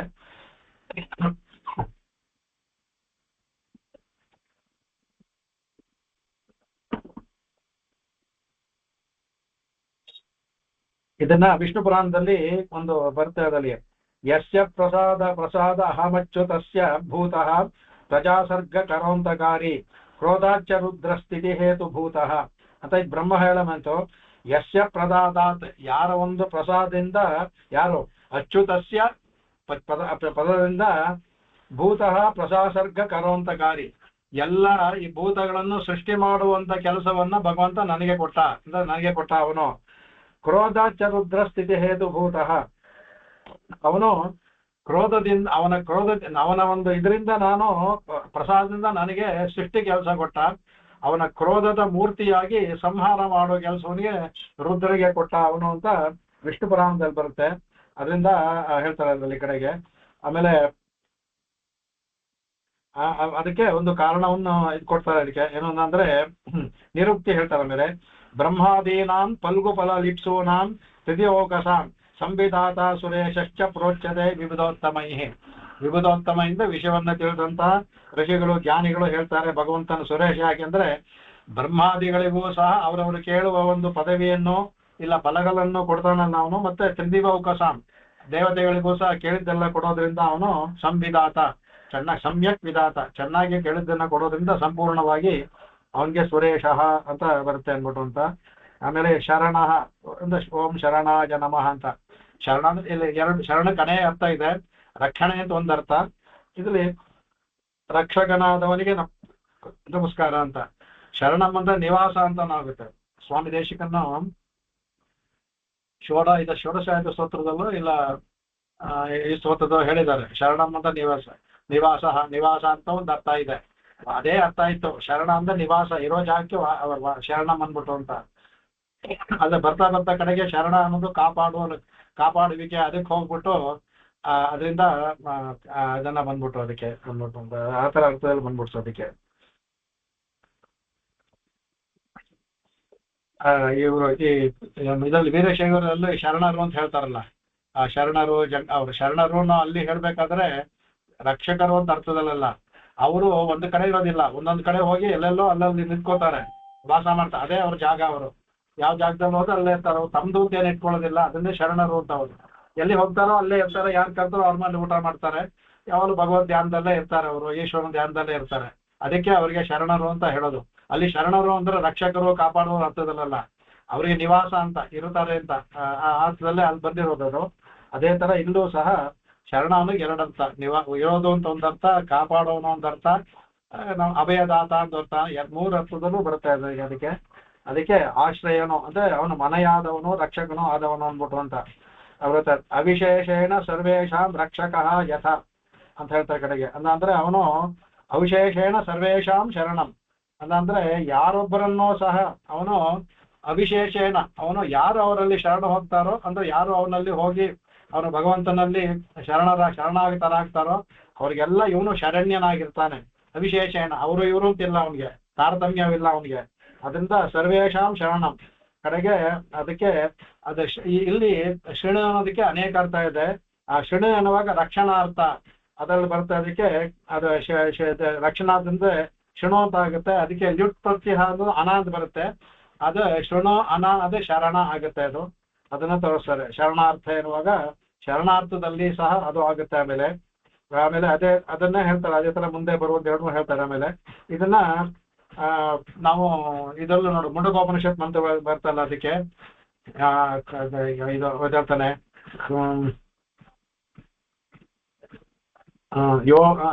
ಯೋ ವೈ ಬ್ರಹ್ಮಾಣಂ ವಿದದಾತಿ ಪೂರ್ವಂ ವೇದಾಂತ ತಸ್ಮೈ ಪ್ರಹಿಣೋತಿ ತಸ್ಮೈ. ಆಮೇಲೆ ತಮ್ಮದೇವಂ ಆತ್ಮಬುದ್ಧಿ ಪ್ರಕಾಶಂ ಮುಮುಕ್ಷುವೈ ಶರಣಮಹಂ ಪ್ರಪದ್ಯೆ ಅಂದ್ಬಿಟ್ಟು ಅದ್ರಲ್ಲಿ ಬರುತ್ತೆ. ಅವಾಗ ಮುಮುಕ್ಷುವೈ ಶರಣಂ, ಅಲ್ಲಿ ಶರಣ ಅನ್ಬೇಕಾದ್ರೆ ಕಾಪಾಡುವಿಕೆ ಅಂತ. ಯಾರು ಬ್ರಹ್ಮನಿಗೆ ಸೃಷ್ಟಿಯನ್ನು ಮಾಡಿ ಅವನಿಗೆ ವೇದವನ್ನೆಲ್ಲ ಹೇಳ್ಕೊಟ್ನಾಲೋ, ಅಂದ್ರೆ ಯಾರಲ್ಲಿ ಶರಣಾಗತರಾಗಬೇಕು ಅಂತ. ತಮ್ಮದೇವಂ, ಯಾರು ಬ್ರಹ್ಮನನ್ನ ಸೃಷ್ಟಿ ಮಾಡಿ ಅವನಿಗೆ ವೇದಾದಿಗಳನ್ನ ಕೊಟ್ಟು ಸೃಷ್ಟಿಯನ್ನು ಮಾಡಕ್ಕೆ ಹೇಳಿದ್ನೋ ಅವನು ಆಮೇಲೆ ವೇದಗಳನ್ನೆಲ್ಲ ಕೊಟ್ಟು ಅರ್ಥವನ್ನು ಮಾಡ್ತಾ ಇರ್ತಾನೆ. ಅಂತಹ ಇದನ್ನ ಅವನಿಗೆ ತಮ್ಮದೇವಂ ಆತ್ಮಬುದ್ಧಿ ಪ್ರಸಾದಂ, ಅವನಿಗೆ ಆತ್ಮಬುದ್ಧಿಯನ್ನು ಪ್ರಸಾದವನ್ನು ಕೊಟ್ಟು ಸೃಷ್ಟಿ ಮಾಡೋದಕ್ಕೆ ಬೇಕಾದ ಎಲ್ಲವನ್ನು ಕೊಟ್ಟನಲ್ಲ, ಅಂತಹ ಹೇಳ್ತಾರೆ ಶರಣಮಹಂ ಅಂದ್ರೆ ಮುಮುಕ್ಷುವೈ, ಮುಮುಕ್ಷವಾದ ನಾನು ಅವನಿಗೆ ಶರಣನಾಗ್ತೀನಿ. ಇಲ್ಲಿ ಶರಣ ಅನ್ನುವಾಗಂದ್ರೆ ಕಾಪಾಡೋದು ಅಂತ. ಅವನು ನಮ್ಮನ್ನ ಕಾಪಾಡ್ತಾನೆ, ನಮ್ಮನ್ನು ಕಾಪಾಡೋದಕ್ಕೆ ಅವನ್ನ ನಾನು ವರ್ಣನೆ ಮಾಡ್ತೀನಿ ಅನ್ಬಿಟ್ಟು ಅಂತ ಅದು ಅಲ್ಲಿ ಶರಣಂ ಅಂತ ಬರ್ತದಕ್ಕೆ. ನಿವಾಸ ಶರಣಂ ಸುಹೃತೆ ಗತಿ ನಾರಾಯಣ ಅನ್ಬಿಟ್ಟು ಅದು ಸುಬಾಲಂಬೆಶಲ್ಲಿ ಬರುತ್ತೆ. ನಿವಾಸ ಅದಲ್ಲದೆ ನಿವಾಸ ಶರಣಂ, ಅದು ಇದರ್ಥ ಅವನೇ ನಿವಾಸ ಶರಣಂ. ನಾವು ಅಲ್ಲಿ ಆ ಜಾಗಕ್ಕೂ ಶರಣ ಅಂತಾನೆ ಹೆಸರು, ಪರಮಪದಕ್ಕೂ ಶರಣ ಅಂತ, ಯಾಕೆಂದ್ರೆ ಅದು ನಿವಾಸ. ಅದಕ್ಕೆ ನಿವಾಸ ಶ್ರುತಿ ಇರುತ್ತೆ. ನಿವಾಸ ಶರಣಂ ಸುಹೃತ್, ಅವನೇ ನಿವಾಸ, ಅವನೇ ನಮ್ಮನ್ನ ಕಾಪಾಡುವನು, ಅವನೇ ನಮಗೆ ಸುಹೃತ್ ಅಂದ್ರೆ ಸ್ನೇಹಿತ. ನಮಗೆ ಅತ್ಯಂತ ಯಾರಪ್ಪ ಸ್ನೇಹಿತ ಅಂದ್ರೆ ಭಗವಂತನೇ ಸ್ನೇಹಿತ. ನಿವಾಸ ಶರಣಂ ಸುಹೃತೆ ಅಂದ್ಬಿಟ್ಟು. ಗತಿ ನಾರಾಯಣ, ನಮಗೆ ಗತಿ ಕರ್ಕೊಂಡು ಹೋಗೋನು ಅವನೇ, ಅಲ್ಲಿ ಹೋಗಿ ಪಡಿಬೇಕಾಗಿದ್ದ ಅವನೇ. ಗತಿ ನಮಗೆ ಅರ್ಚರಾದಿ ಮಾರ್ಗ ಕರ್ಕೊಂಡು ಹೋಗ್ತಾನಲ್ಲ ಅದು ನಾರಾಯಣಕ. ಶರಣ್ಯಂ ಶರಣಚ್ಚತ್ವಾಂ ಆಹುಹು ಅಂದ್ಬಿಟ್ಟು ಅದನ್ನ ಅದ್ ಹೇಳ್ತಾ ಕಡೆ. ಆಮೇಲೆ ರಾಮಾಯಣದಲ್ಲೂ ಅಷ್ಟೇ ಶರಣಂ ಶರಣಚಿತ್ತಾಂ ಆಹುಹು ದಿವ್ಯಾ ಮಹರ್ಷಯ ಅಂದ್ಬಿಟ್ಟು ಶರಣನಾದ ಭಗವಂತನನ್ನು ಶರಣಂ ಅಂತ ಹೇಳ್ತಾರೆ ಅಂದ್ಬಿಟ್ಟು ಆ ಯುದ್ಧಕಾಂಡದಲ್ಲಿ ಬ್ರಹ್ಮಸ್ತೋತ್ರದಲ್ಲಿ ಬರುತ್ತೆ. ಅದು ಮಹರ್ಷಿಗಳು ಹೇಳಿದ್ದಾರೆ ಅಂದ್ಬಿಟ್ಟು ಅದ್ರಲ್ಲಿ ಬರುತ್ತೆ. ಹಾಗಾಗಿ ನಿರುಕ್ತಿಲಿ ಅದ್ ಹೇಳ್ತಾನೆ, ಆರ್ತಾನಾಂ ಆರ್ತಿಹಂತತ್ವ ಶರಣಂ ಪರಿಕೀರ್ತಿತ, ಆರ್ತಾನಾಂ ಆರ್ತಿಹಂತಾರಂ ಭೀತಾನಾಂ ಭಯನಾಶನಂ ಅಂತ ಬರ್ತಲ್ಲ. ಹಾಗೆ ಆರ್ತರ ಆರ್ತಿ, ಆರ್ತರ ಅಂತಂದ್ರೆ ಅವರಿಗೆ ದುಃಖವಲ್ಲೂ ಹೋಗ್ಲಾಡ್ಸೋನು ಆರ್ತಿಹಂತಾರಂ. ಆಮೇಲೆ ಆತರ ಅವಳ ಶರಣಂ ಅಂತ ಅದರಲ್ಲಿ ಯಾರ ಏನು ಕೇಳಿದ್ರು ದುಃಖವನ್ನು ಹೋಗಿಸ್ತಾನೆ, ದುಃಖವನ್ನು ಹೋಗಿಸಿ ನನಗೆ ಮೋಕ್ಷವನ್ನು ಕೊಡು ಅಂದ್ರೆ ಅದನ್ನು ಮಾಡ್ತಾನೆ ಅವನು. ಅದರಿಂದ ಶರಣಂ ಪರಿಕೀರ್ತಿತ. ಆಮೇಲೆ ಯದುಪಾಸಂ ಭಯಂ ದುಃಖಂ ಪಾಪಂ ಬಂಧೋ ನ ಬಾಧತೆ ಪ್ರತಿಷ್ಠಾಚ ಸುಖಂ ಜ್ಞಾನಂ ಭವೇ ಶರಣಂ ಇತ್ಯತಃ ಕಡೆಗೆ. ಅಂತಂದ್ರೆ ಯಾರು ಭಗವಂತನ ಈ ತರ ಉಪಾಸನೆ ಮಾಡ್ತಾರೋ, ಭಗವಂತನ ನಮಗೆ ಶರಣಂ ಸುಹೃತ್ ಅಂತ ಯಾರು ಉಪಾಸನೆ ಮಾಡ್ತಾರೋ ಅವರಿಗೆ ಯಾವ ಬಂಧವೂ ಇರೋದಿಲ್ಲ, ಅವರಿಗೆ ಒಂದು ಬಾಧೆಯೂ ಇರೋದಿಲ್ಲ, ಭಯವೂ ಇರಲ್ಲ, ದುಃಖವೂ ಇರಲ್ಲ, ರೋಗ ರುಜಿನಾದಿಗಳು ಇರೋದಿಲ್ಲ ಅಂದ್ಬಿಟ್ಟು ಹೇಳ್ತಾರೆ. ಅದಕ್ಕೆ ನಿರುಕ್ತದಲ್ಲಿ ಅದರಿಂದ ಅವನಿಗೆ ಶರಣಂ ಅಂತ ಹೇಳ್ತಾರೆ. ಆಮೇಲೆ ಶರ್ಮ ಅಂದ್ರೆ ಓಂ ಶರ್ಮಣೇ ನಮಃ ಅನ್ಬಿಟ್ಟು ಅಂತ ಅದರಲ್ಲಿ ಶರ್ಮ ಅಂದ್ರೆ ಎಲ್ಲ ಇದರಲ್ಲಿ ನಾವು ಸುಖ ಅಂತ ಶರ್ಮ ಅಂತ ಹೆಸರನ್ನ ಮಾಡ್ತೀವಿ, ನಾವು ಸೇರಿಸ್ಕೋತೀವಿ. ನಾವು ಎಲ್ಲ ಬ್ರಾಹ್ಮಣರಿಗೂ ಶರ್ಮ ಅಂತ ಸೇರಿಸ್ಕೋಬೇಕು ಅಂತಿದೆ ಕಡೆನಲ್ಲಿ. ಶರ್ಮ ಅಂದ್ರೆ ಸುಖವನ್ನು ಕೊಡುವುದು ಅಂದ್ರೆ ಪರಮಾನಂದ ಸ್ವರೂಪಿಯ ಭಗವಂತ ಪರಮಸಾಂದ ಸ್ವರೂಪಿ, ಆ ಪರಮಾನಂದ ಸ್ವರೂಪಿಗೆ ನಮಸ್ಕಾರ ಅಂತ ನಮಃ ಅಂದ್ರೆ ಇವರು ಅದನ್ನ ಹೇಳ್ತಾರೆ. ಅವನಿಗೆ ಅವನ್ನ ಶರ್ಮ ಸುಖಂ ಪರಮಂ ಪ್ರಾಪ್ಯ ಇತಿಜ ಶರ್ಮ ಅಂದ್ರೆ ಅವನೇ ಸುಖ, ಭಗವಂತನೇ ಸುಖಕ್ಕೆ ಆಧಾರ ಮೂಲ, ಅವನು ಸುಖಕ್ಕೆ ಅವನೇ ಇದಾಗಿದ್ದಾನೆ ಅವನು. ಅಂತಹ ಅವನು ಪರಮಂ ಪ್ರಾಪ್ಯ ಇತ ಶರ್ಮ ಅವನು. ಅದರಿಂದ ಅವನು ಪರಮ ಪ್ರಾಪ್ಯನೂ ಹೌದು, ಪರಮಾನಂದಕರನೂ ಹೌದು, ಪರಮ ಪ್ರಾಪ್ಯನೂ ಹೌದು. ಅಲ್ಲಿ ಹೋದ ನಮಗೂ ಆ ಪರಮಾನಂದ ಸಿಗುತ್ತೆ. ಅದರಿಂದ ಅವನಿಗೆ ಶರ್ಮ ಅಂತ ಹೇಳ್ತಾರೆ. ತಸ್ಮಾತ್ಯೇವ ಸುಖಾರ್ಥ, ಸುಖದ ಅರ್ಥದಲ್ಲಿ ಈ ಶರ್ಮ ಅನ್ನೋ ಪದ ಬಂದಿದೆ ಅಂತ ಅದನ್ನ ಹೇಳ್ತಾರೆ. ಅದಕ್ಕೆ ಅವನ ಶ್ರುತಿನಲ್ಲಿ ಹೇಳ್ತಾರೆ ಸರ್ವರಸ ಸರ್ವಗಂಧ, ಅವನು ಎಲ್ಲವನ್ನೂ ಕೊಂಡಾಡ್ತಾನೆ. ಅದರಿಂದ ಎಲ್ಲವೂ ಅವನಿಗೆ ಸರ್ವರಸ ಸರ್ವಗಂಧ ಎಲ್ಲವನ್ನೂ ಉಳ್ಳವನು ಅವನು, ಎಲ್ಲವನ್ನು ರಸ ಎಲ್ಲವನ್ನೂ ಗಂಧ ಉಳ್ಳವನು.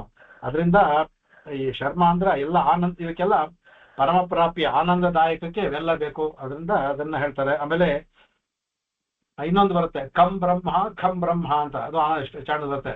ಕಂ ಬ್ರಹ್ಮ ಅಂದ್ರೆ ಸುಖರೂಪಿಯಾದ ಬ್ರಹ್ಮ, ಸುಖವನ್ನು ಕೊಡುವನು ಬ್ರಹ್ಮ. ಖಂ ಅಂದ್ರೆ ಆಕಾಶ, ಪರಮ ವ್ಯೋಮ ಅಂದ್ರೆ ಪರಮ ವ್ಯೋಮದಲ್ಲಿ ಇರುವವನು ಅವನೇ, ಆನಂದವನ್ನು ಕೊಡುವ ಅವನೇ. ಖಂ ಬ್ರಹ್ಮ ಅಂತ ಒಂದು ಅಲ್ಪ ಪ್ರಾಣ ಮಹಾಪ್ರಾಣ ಅದೊಂದು ಅದಲ್ಲಿ ಬರುತ್ತೆ, ಅದು ಸಹ.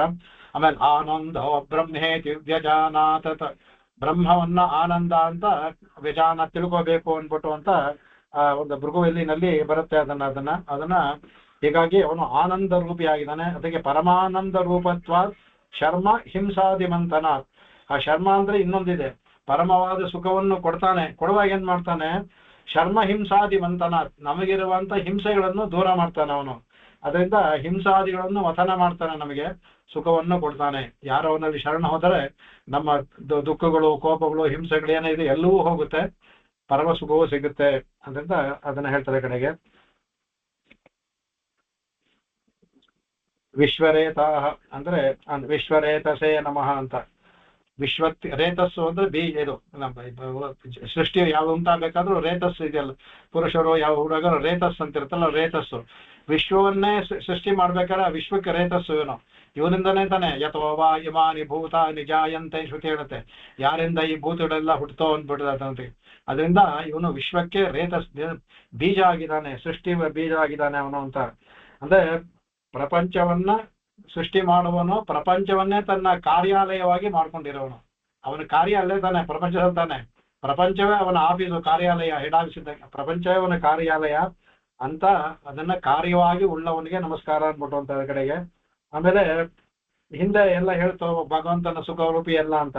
ಇಲ್ಲಿ ಉಪಾಯವನ್ನ ಹೇಳ್ಕೊಂಡ್ ಬರ್ತಾ ಈಗ ಮುಂದಕ್ಕೆ ಅಂತ ಹೇಳ್ತಾರೆ. ಅದಕ್ಕೆ ಅದನ್ನ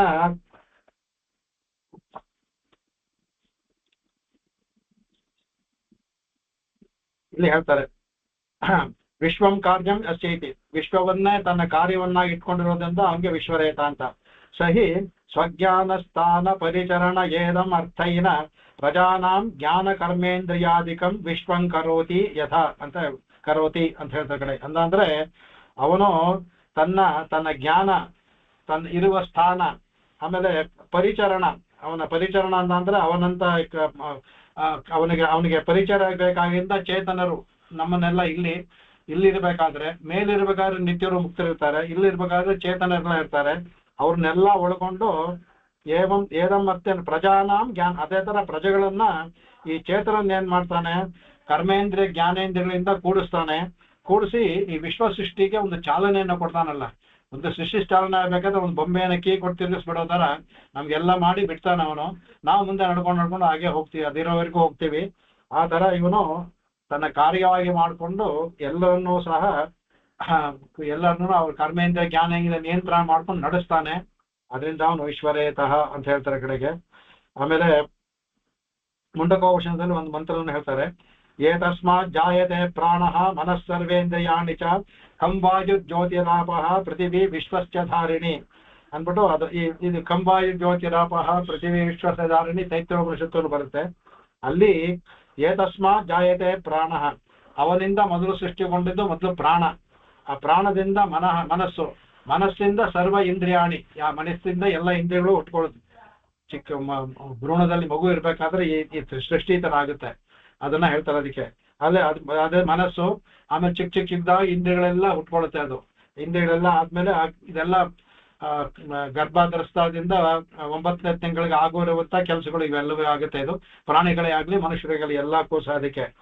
ಅವಾಗ ಯಾವಾಗ ಗರ್ಭಧಾರಣೆಯಿಂದ ಜನಿಸೋವರೆಗೆ ಏನಿರ್ತೋ ಅದಲ್ಲಿ ಕೆಲಸವನ್ನೆಲ್ಲ ಮಾಡ್ತಾನೆ. ಅದ ಕಡೆಗೆ ಅವನಿಗೆ ಕಂವಾಯು ಜ್ಯೋತಿರಾಪಃ ಪೃಥಿವಿ ವಿಶ್ವಸ್ಯ ಧಾರಣಿ ಕಡೆಗೆ ಅವನು ಈ ಎಲ್ಲವನ್ನು ಮಾಡಿ ಈ ತರ ಸೃಷ್ಟಿ ಮೊದಲು ಆದಿ ಸೃಷ್ಟಿ ಆದಿಯಲ್ಲಿ ನೀರನ್ನ ಅಪಯೇವ ಸೃಜತ್ ಪೂರ್ವ ಅಂತ ಮೊದಲು ನೀರನ್ನ ಸೃಷ್ಟಿ ಮಾಡಿ ಅದರಿಂದ ಪಂಚಭೂತಗಳು ಬರುತ್ತೆ. ಪಂಚಭೂತಗಳು ಬಂದ್ಮೇಲೆ ಇದು ಬ್ರಹ್ಮನಿಂದ ಈ ಮನುಷ್ಯ ಸೃಷ್ಟಿ ಏನ್ ಮಾಡಿಸ್ತಾನೆ. ಅದಕ್ಕೆ ಹೇಳ್ತಾನೆ ಅವಾಗ ಕಂ ವಾಯು ಜ್ಯೋತಿರಾಪ ಪೃಥಿವಿ ಇವೆಲ್ಲೂ ಪಂಚಭೂತಗಳು ಎಲ್ಲವನ್ನೂ ಸಹ ಎಲ್ಲವನ್ನು ಮಾಡಿ ಕಡೆಗೆ ಭಗವಂತ ವಿಶ್ವವನ್ನು ಧರಿಸ್ತಾನೆ. ಅವನು ವಿಶ್ವಸ್ಯ ಧಾರಿಣಿ, ಎಲ್ಲವನ್ನು ಧರಿಸ್ತಾನೆ. ಅದರಿಂದ ವಿಶ್ವರೇತಾಹ ಅಂತ ಹೇಳ್ತಾರೆ. ಸಪ್ತ ಪ್ರಾಣ ಪ್ರಭವಂತಿ ತಸ್ಮಾತ್ ಸಪ್ತಾರ್ಚಿತ ಸಪ್ತ ಜಿಹ್ವಾಹ ಅಂತ ಅಗ್ನಿಗೆ ಹೇಳುತ್ತೆ ಅದಕ್ಕೆ. ಅದರಿಂದ 7 ಪ್ರಾಣಗಳು ಪ್ರಭವಂತಿ ಅವನಿಂದ. ತಸ್ಮಾತ್ ಸಪ್ತಾರ್ಚಿಷಃ 7 ಅಗ್ನಿಗೆ 7 ಜ್ವಾಲೆ ಅರ್ಚಿಷ. ಆಮೇಲೆ ಅದರಿಂದ ಧೂಮಗಳು ಬರೋದೆಲ್ಲ ಹೇಳುತ್ತೆ. ಅದರಲ್ಲಿ ಎಲ್ಲವೂ ಸಹ ಭಗವಂತನ ಬರುತ್ತೆ. ಇಲ್ಲಿ ನಮಗೆ ಹೇಳ್ತೋಬೇಕಾದ ಅಂದ್ರೆ ಪಭವಂತಿ ಭಾವಭೂತಾನ ಮತ್ತಯೇವ ಪೃಥಗ್ ವಿಧಾಹ. ಅದನ್ನ ಇಲ್ಲಿ ಏನ್ ಮಾಡ್ತಾನೆ ಅವನು ನಮಗೆ ಮಾಡ್ಬೇಕಾದಂದ್ರೆ ಕಿವಿಗಳು 2 ಕಿವಿ, ಮೂಗಲ್ಲಿ 2 ಹೊಳ್ಳೆಗಳು, ಬಾಯಿ, ಕಣ್ಣು 2 ಎಲ್ಲವನ್ನೂ ಸಹ ಇದು ಮುಂಡಕೋಪನ ಬರುತ್ತೆ, ಎಲ್ಲವನ್ನೂ ಅವನು ಉಂಟು ಮಾಡ್ತಾನೆ, ವಿಶ್ವವನ್ನು ಉಂಟು ಮಾಡ್ತಾನೆ ಅಂದ್ರೆ ಎಲ್ಲವನ್ನೂ ಉಂಟು ಮಾಡ್ತಾನೆ ಅವನು. ಹಾಗಾಗಿ ಅದಕ್ಕೆ ಏನ್ ಮಾಡ್ತಾನೆ, ಅದಕ್ಕೊಂದು ನಿಯಮವನ್ನು ಮಾಡಿ ಅದನ್ನ ಬ್ರಹ್ಮನಿಗೆ ವೇದಿಗಳ ಮೂಲಕ ಕೊಡ್ತಾನೆ. ಬ್ರಹ್ಮ ಅದನ್ನ ಇಟ್ಕೊಂಡು ಪ್ರೋಟೋಟೈಪ್ ಮಾಡಲ್ ತರ ಇಟ್ಕೊಂಡು ಎಲ್ಲವನ್ನು ಸೃಷ್ಟಿ ಮಾಡ್ತಾನೆ ಅವನು. ಅವನು ಸೃಷ್ಟಿ ಮಾಡುವಾಗ ಆ ಕರ್ಮ ಗುಣವಾಗಿ ಅವನು ಹಾಗೆ ಸೃಷ್ಟಿಯನ್ನು ಮಾಡ್ತಾನೆ.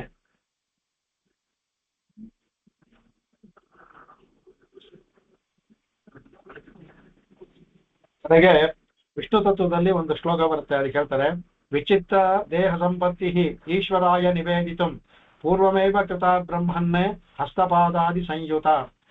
ಅದರಲ್ಲಿ ಹೇಳ್ತಾರೆ ಭಗವಂತ ನಮ್ಮ ಮೊದಲು ನಮಗೆ ಇವಾಗೆಲ್ಲ ಈಗ ಕಣ್ಣು ಕಿವಿ ಮೂಗು ಸಾಧಾರಣವಾಗಿದೆ, ಈಗ ಯಾವುದೂ ಇಲ್ಲ ಇಟ್ಕೊಳ್ಳಿ ಇದರಲ್ಲಿ, ಆಗ ಊಹಿಸ್ಕೊಳ್ಳಿ ನಿಮಗೆ. ಆಗ ವಿಚಿತ್ರವಾಗಿ ನೀವು ಬೇರೆ ಯಾವ ತರ ಒಂಥರ ಇದ್ದು ಒಂದು ಪ್ರಾಣಿಗಳ ತರ ಕೀಟದ ತರ ಇರ್ತೀವಿ ಇಟ್ಕೊಳ್ಳಿ, ಆಗ ಕಣ್ಣು ಕಾಲು ಮೂಗು ಇರೋ ಒಂದು ವಸ್ತುವನ್ನು ನಿಲ್ಸಿದ್ರೆ ಅದು ವಿಚಿತ್ರವಾದ ದೇಹ ಸಂಪತ್ತಿ ಅಂತ ಅನ್ಸುತ್ತೆ ಅದಕ್ಕೆ. ಹಾಗಾಗಿ ಸೃಷ್ಟಿಗೆ ಮುಂಚೆ ಇದು ನಾವು ಊಹಿಸ್ಕೊಳ್ಳೋಕೆ ಸಾಧ್ಯವಿಲ್ಲ, ಇದೆಲ್ಲ ಭಗವಂತ ಮಾಡಿದ್ದು. ಅದಕ್ಕೆ ಭಗವಂತ ಈ ವಿಚಿತ್ರವಾದ ದೇವ ಸಂಪತ್ತಿಯನ್ನು ಕೊಟ್ಟ. ಅದಕ್ಕೆ ಏನು, ಹಸ್ತಪಾದಾದಿ ಸಂಯುತ, ಕೈ ಕಾಲು ಎಲ್ಲವನ್ನು. ಯಾದಕ್ಕೆ ಅಂದ್ರೆ ಅವ್ರು ಹೇಳ್ತಾರೆ, ಈಶ್ವರಾಯ ನಿವೇದಿತು, ಭಗವಂತನಿಗೆ ನಿವೇದನಕ್ಕೆ, ಭಗವಂತನ ಅಂದ್ರೆ ಇದೆಲ್ಲ ಇಟ್ಕೊಂಡು ನಾವು ಈ ಸಂಸಾರವನ್ನು ದಾಟಿ ಭಗವಂತನೇ ಧ್ಯಾನ ಮಾಡಿ, ಅದಕ್ಕೆ ಭಗವಂತ ಮೊದಲೇ ಇದೆಲ್ಲ ಕೊಟ್ಬಿಟ್ಟ ನಮಗೆ. ಯಾಕಂದ್ರೆ ಅರ್ಚನೆ ಮಾಡ್ಬೇಕು, ಕೈ ಬೇಕು. ಇದನ್ನ ಕುಲಶೇಖರ ಅವರು ಹೇಳ್ತಾರೆ, ಅದ್ಭುತವಾಗಿ ಅವ್ರು ಹೇಳ್ತಾರೆ ಅದಕ್ಕೆ ಕೈಗಳಿಂದ ಅರ್ಚನೆ ಮಾಡಿ ಅಂದ್ಬಿಟ್ಟು, ಪ್ರತಿಯೊಂದು ಕಣ್ಣುಗಳಿಂದ ಭಗವಂತನ ನೋಡಿ, ಜಿಗ್ಗರ್ಘ್ರಾಣ ಮುಕುಂದ ಪಾದ ತುಳಸಿ ಮೂರ್ಧನ್ ನಮಾದೋಕ್ಷಜಂ ಅಂತ. ಅದರಿಂದ ಜಿಕ್ವೇ ಕೀರ್ತೆಯ ಕೇಶಿಯಂ, ನಾಲ್ಗೆ ಇರೋದು ಭಗವಂತನ ಕೇಶನ್ ಹಾಡೋದಕ್ಕೆ.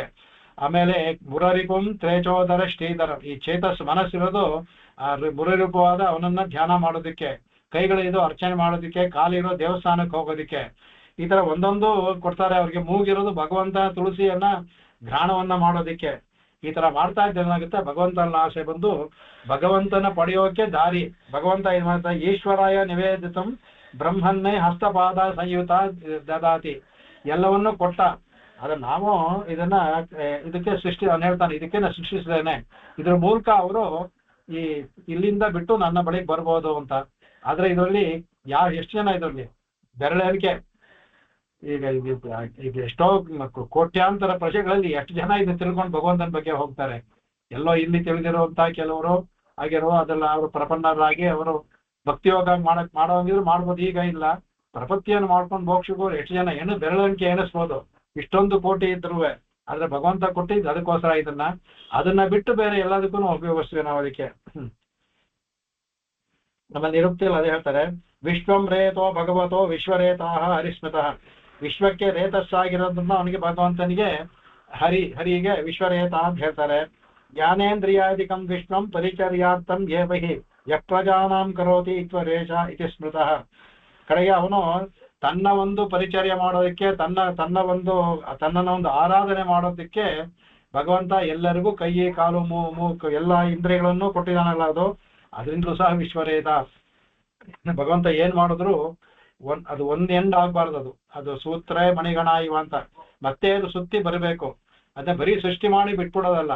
ಆ ಸೃಷ್ಟಿಯಾಗಿದ ಅಂದ್ರೆ ಅವರ ಸೃಷ್ಟಿಯಾಗೋದು ಅವರವರ ಕರ್ಮಗಣವಾಗಿ ಮತ್ತೆ ಅದು ಭಗವಂತನಲ್ಲಿ ಬಂದು ಸೇರ್ಬೇಕದು. ಅದಕ್ಕೇನ್ ಬೇಕು, ಅದಕ್ಕೆ ಬುದ್ಧಿ ಬೇಕು, ಕೈ ಕಾಲುಗಳು ಬೇಕು, ಎಲ್ಲ ಬೇಕಲ್ಲ ಅದಕ್ಕೆ ಎಲ್ಲವನ್ನೂ ಕೊಟ್ಟ ನಮ್ಗೆ. ಅದನ್ನ ನಾವು ಯಾವ್ದನ್ನೂ ಉಪಯೋಗಿಸ್ಕೋತಾ ಇಲ್ಲ ಅದಕ್ಕೆ. ಅವಾಗ ನಚಿಕೇತ ಈ ಪ್ರಶ್ನೆಯನ್ನು ಕೇಳ್ತಾನೆ, ಯಾರು ಯಮನಿಗೆ ಕೇಳ್ತಾನೆ, ಇಷ್ಟೆಲ್ಲ ಇದೆಲ್ಲ. ಅವನು ಇನ್ನೂ ಚಿಕ್ಕ ಹುಡುಗ ಪಾಪ, ಇನ್ನು 8 ವರ್ಷದ ಹುಡುಗ ಅವನು. ಇದೆಲ್ಲ ಯಮ ಹೇಳ್ತಾ ಅಂದ್ರೆ ಇಷ್ಟೆಲ್ಲ ಇದೆಲ್ಲ ಇದ್ರೂ ಸಹ ಯಾತಕ್ಕೆ ಜನಗಳು ಇನ್ನೂ, ಅವನು ಹೇಳ್ತಾನೆ ಅಲ್ಲಿ ಎಲ್ಲ ಇನ್ನೂ ಖಾಲಿ ಇದೆ, ಅರ್ಚಾದಿ ಮಾರ್ಗದಲ್ಲಿ ಜನಗಳೇ ಇಲ್ಲ. ನನಗೆ ಬರೋ ಬರದಲ್ಲಿ ರಶ್ಯೋ ಅಲ್ಲಿ ಅವಾಗ ಹೇಳ್ತಾನೆ ಅವಾಗ ಪರಾಂಚಿಕಾನಿ ವ್ಯತೃನಾಥೆ ಸ್ವಯಂಭೂ ತಸ್ಮಾತ್ ಪರಾಂ ಪಶ್ಯತಿ ಅಂತರಾತ್ಮನಿ ಅನ್ಬಿಟ್ಟು ಅಂತ. ಬ್ರಹ್ಮ ಸೃಷ್ಟಿ ಮಾಡ್ಬೇಕಾದ್ರೆ ಕಣ್ಣನ್ನ ಪರಾಂಚಿಕಾನಿ ವ್ಯತದಾನಿ ಸ್ವಯಂಭೂನೇ ಇದೆ. ಬ್ರಹ್ಮ ಕಣ್ಣನ್ನ ಹೊರಗಡೆ ಇಟ್ಬಿಟ್ಟ, ಅದರಿಂದ ಪರಾಂಗ್ ಪಶ್ಯತಿ, ಹೊರಗಡೆ ಇರೋ ವಸ್ತು ಪ್ರಪಂಚನೇ ನೋಡುತ್ತೆ ತವರ ಅಂತರಾತ್ಮೆ ಒಳಗಡೆ ಇರೋ ಭಗವಂತ ನೋಡೋದಿಲ್ಲ. ಅದು ಕಣ್ಣು ಹೊರಗಡೆ ಇರೋದ್ರಿಂದ ಹೊರಗಡೆ ಇರೋ ವಸ್ತುಗಳೇ ನೋಡುತ್ತೆ. ಎಂತ ಕಾರು, ಎಂತ ಮನೆ, ಎಂತ ಅಲಂಕಾರ, ಎಂತ ಅದು ಚಿನ್ನ, ಈ ತರದಲ್ಲೇ ಆಸೆ ಕಣ್ಣು ಹೋಗುತ್ತೆ ತವರ ಒಳಗಡೆ ಇರೋ ಭಗವಂತನ ನೋಡೋದಿಲ್ಲ ಅಂತ ಹೇಳ್ತಾನೆ. ಅದನ್ನ ಹೇಳ್ತಾನೆ ಇದನ್ನ ಭಗವಂತ ಎಲ್ಲ ಕೊಟ್ಟ, ಅವನ ನಿವೇದಿತು ಅಂತ, ಈಶ್ವರಾಯ ನಿವೇದಿತು ಎಲ್ಲವನ್ನು ಕೊಟ್ಟ, ನಾವು ಅದನ್ನು ಉಪಯೋಗಿಸ್ಕೊತಾ ಇಲ್ಲ. ಅದರಿಂದ ಅವನಿಗೆ ಭಗವಂತನಿಗೆ ನಾವು ಹೇಳೋದು ವಿಶ್ವರೇತಾಹ ಅಂತ ಹೇಳ್ತೀವಿ ಅಂತ. ನೆಕ್ಸ್ಟ್ ಪ್ರಜಾಭವ.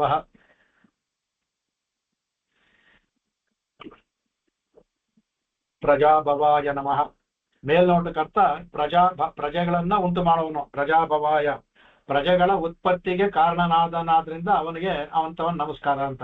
ಯಾಕಂದ್ರೆ ಅವನ ಮೇಲೆ ಹೇಳೋದಲ್ಲ, ಹೇಗೆ ಒಂದೊಂದು ಸಹ ನೀರು ಅದು ಎಲ್ಲ ಕೈ ಕಾಲಲ್ಲಿ ಮಾಡ್ದ ಅಂದ್ಬಿಟ್ಟು ಪ್ರಜೆಗಳನ್ನ ಉತ್ಪತ್ತಿ ಮಾಡೋದ್ರಿಂದ ಅವನಿಗೆ ಪ್ರಜಾಭವ ಅಂತ ಹೆಸರು ಬಂತು ಅಂತ ಹೇಳ್ತಾರೆ. ಇದಕ್ಕೆ ಬೇರೆ ಬೇರೆ ಅರ್ಥಗಳು ಸಹ ಕೆಲವೆಲ್ಲ ಬರುತ್ತೆ, ನೋಡೋಣ. ಅದಕ್ಕೆ ಮುಖ್ಯವಾದಂತ ಅದು ಸರ್ವಾಹ ಪ್ರಜಾಹ ತದ್ದತ್ತೈಃ ತೈರೇವ ಉಪಕರಣೈಃ ತಸ್ಮಿನ್ ಭವಂತಿ ತದಾಭಿಮುಕ್ತ ಯೋಗ್ಯ ಭವಂತಿ ಇತಿ ಪ್ರಜಾಭವಃ. ಕಡೆಗೆ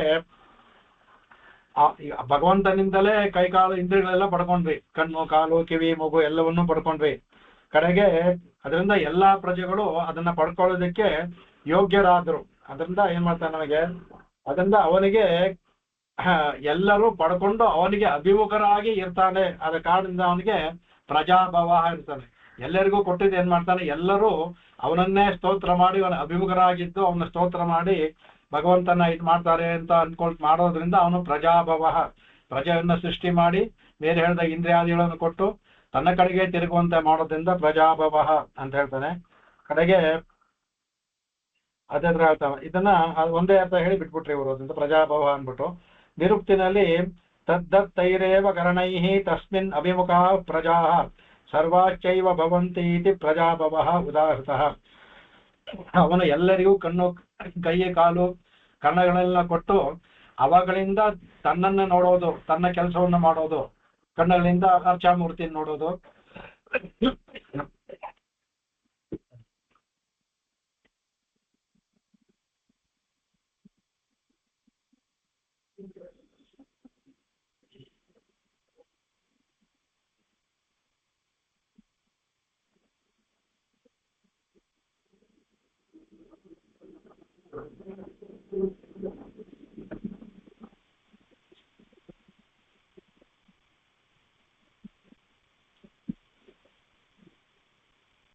ಕನಸಿ ಅಂದ್ರೆ ಅವನು ಎಲ್ಲವನ್ನೂ ಕೊಟ್ಟು ತನ್ನಗೆ ಅಭಿಮುಖವಾಗಿ ಪದಗಳನ್ನ ಮಾಡಿಕೊಳ್ಳೋದ್ರಿಂದ ಪ್ರಜಾಭವ.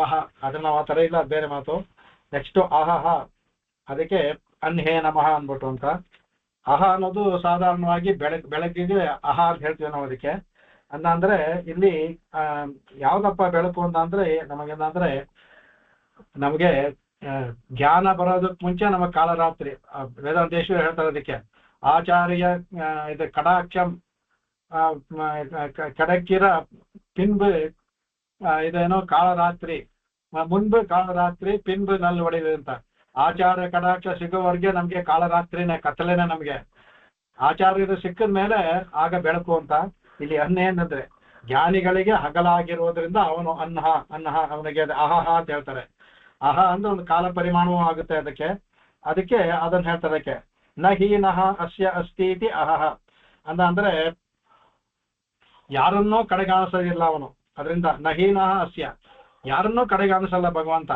ನಾವಾಗಿ ಅವನ್ನ ಕಡೆಗಾಣಿಸ್ಬೇಕಾದ್ರೆ ಭಗವಂತ ಯಾರನ್ನೂ ಕಡೆಗಾಣಿಸೋದಿಲ್ಲ. ಅದರಿಂದ ಅವನು ಅಹಹ.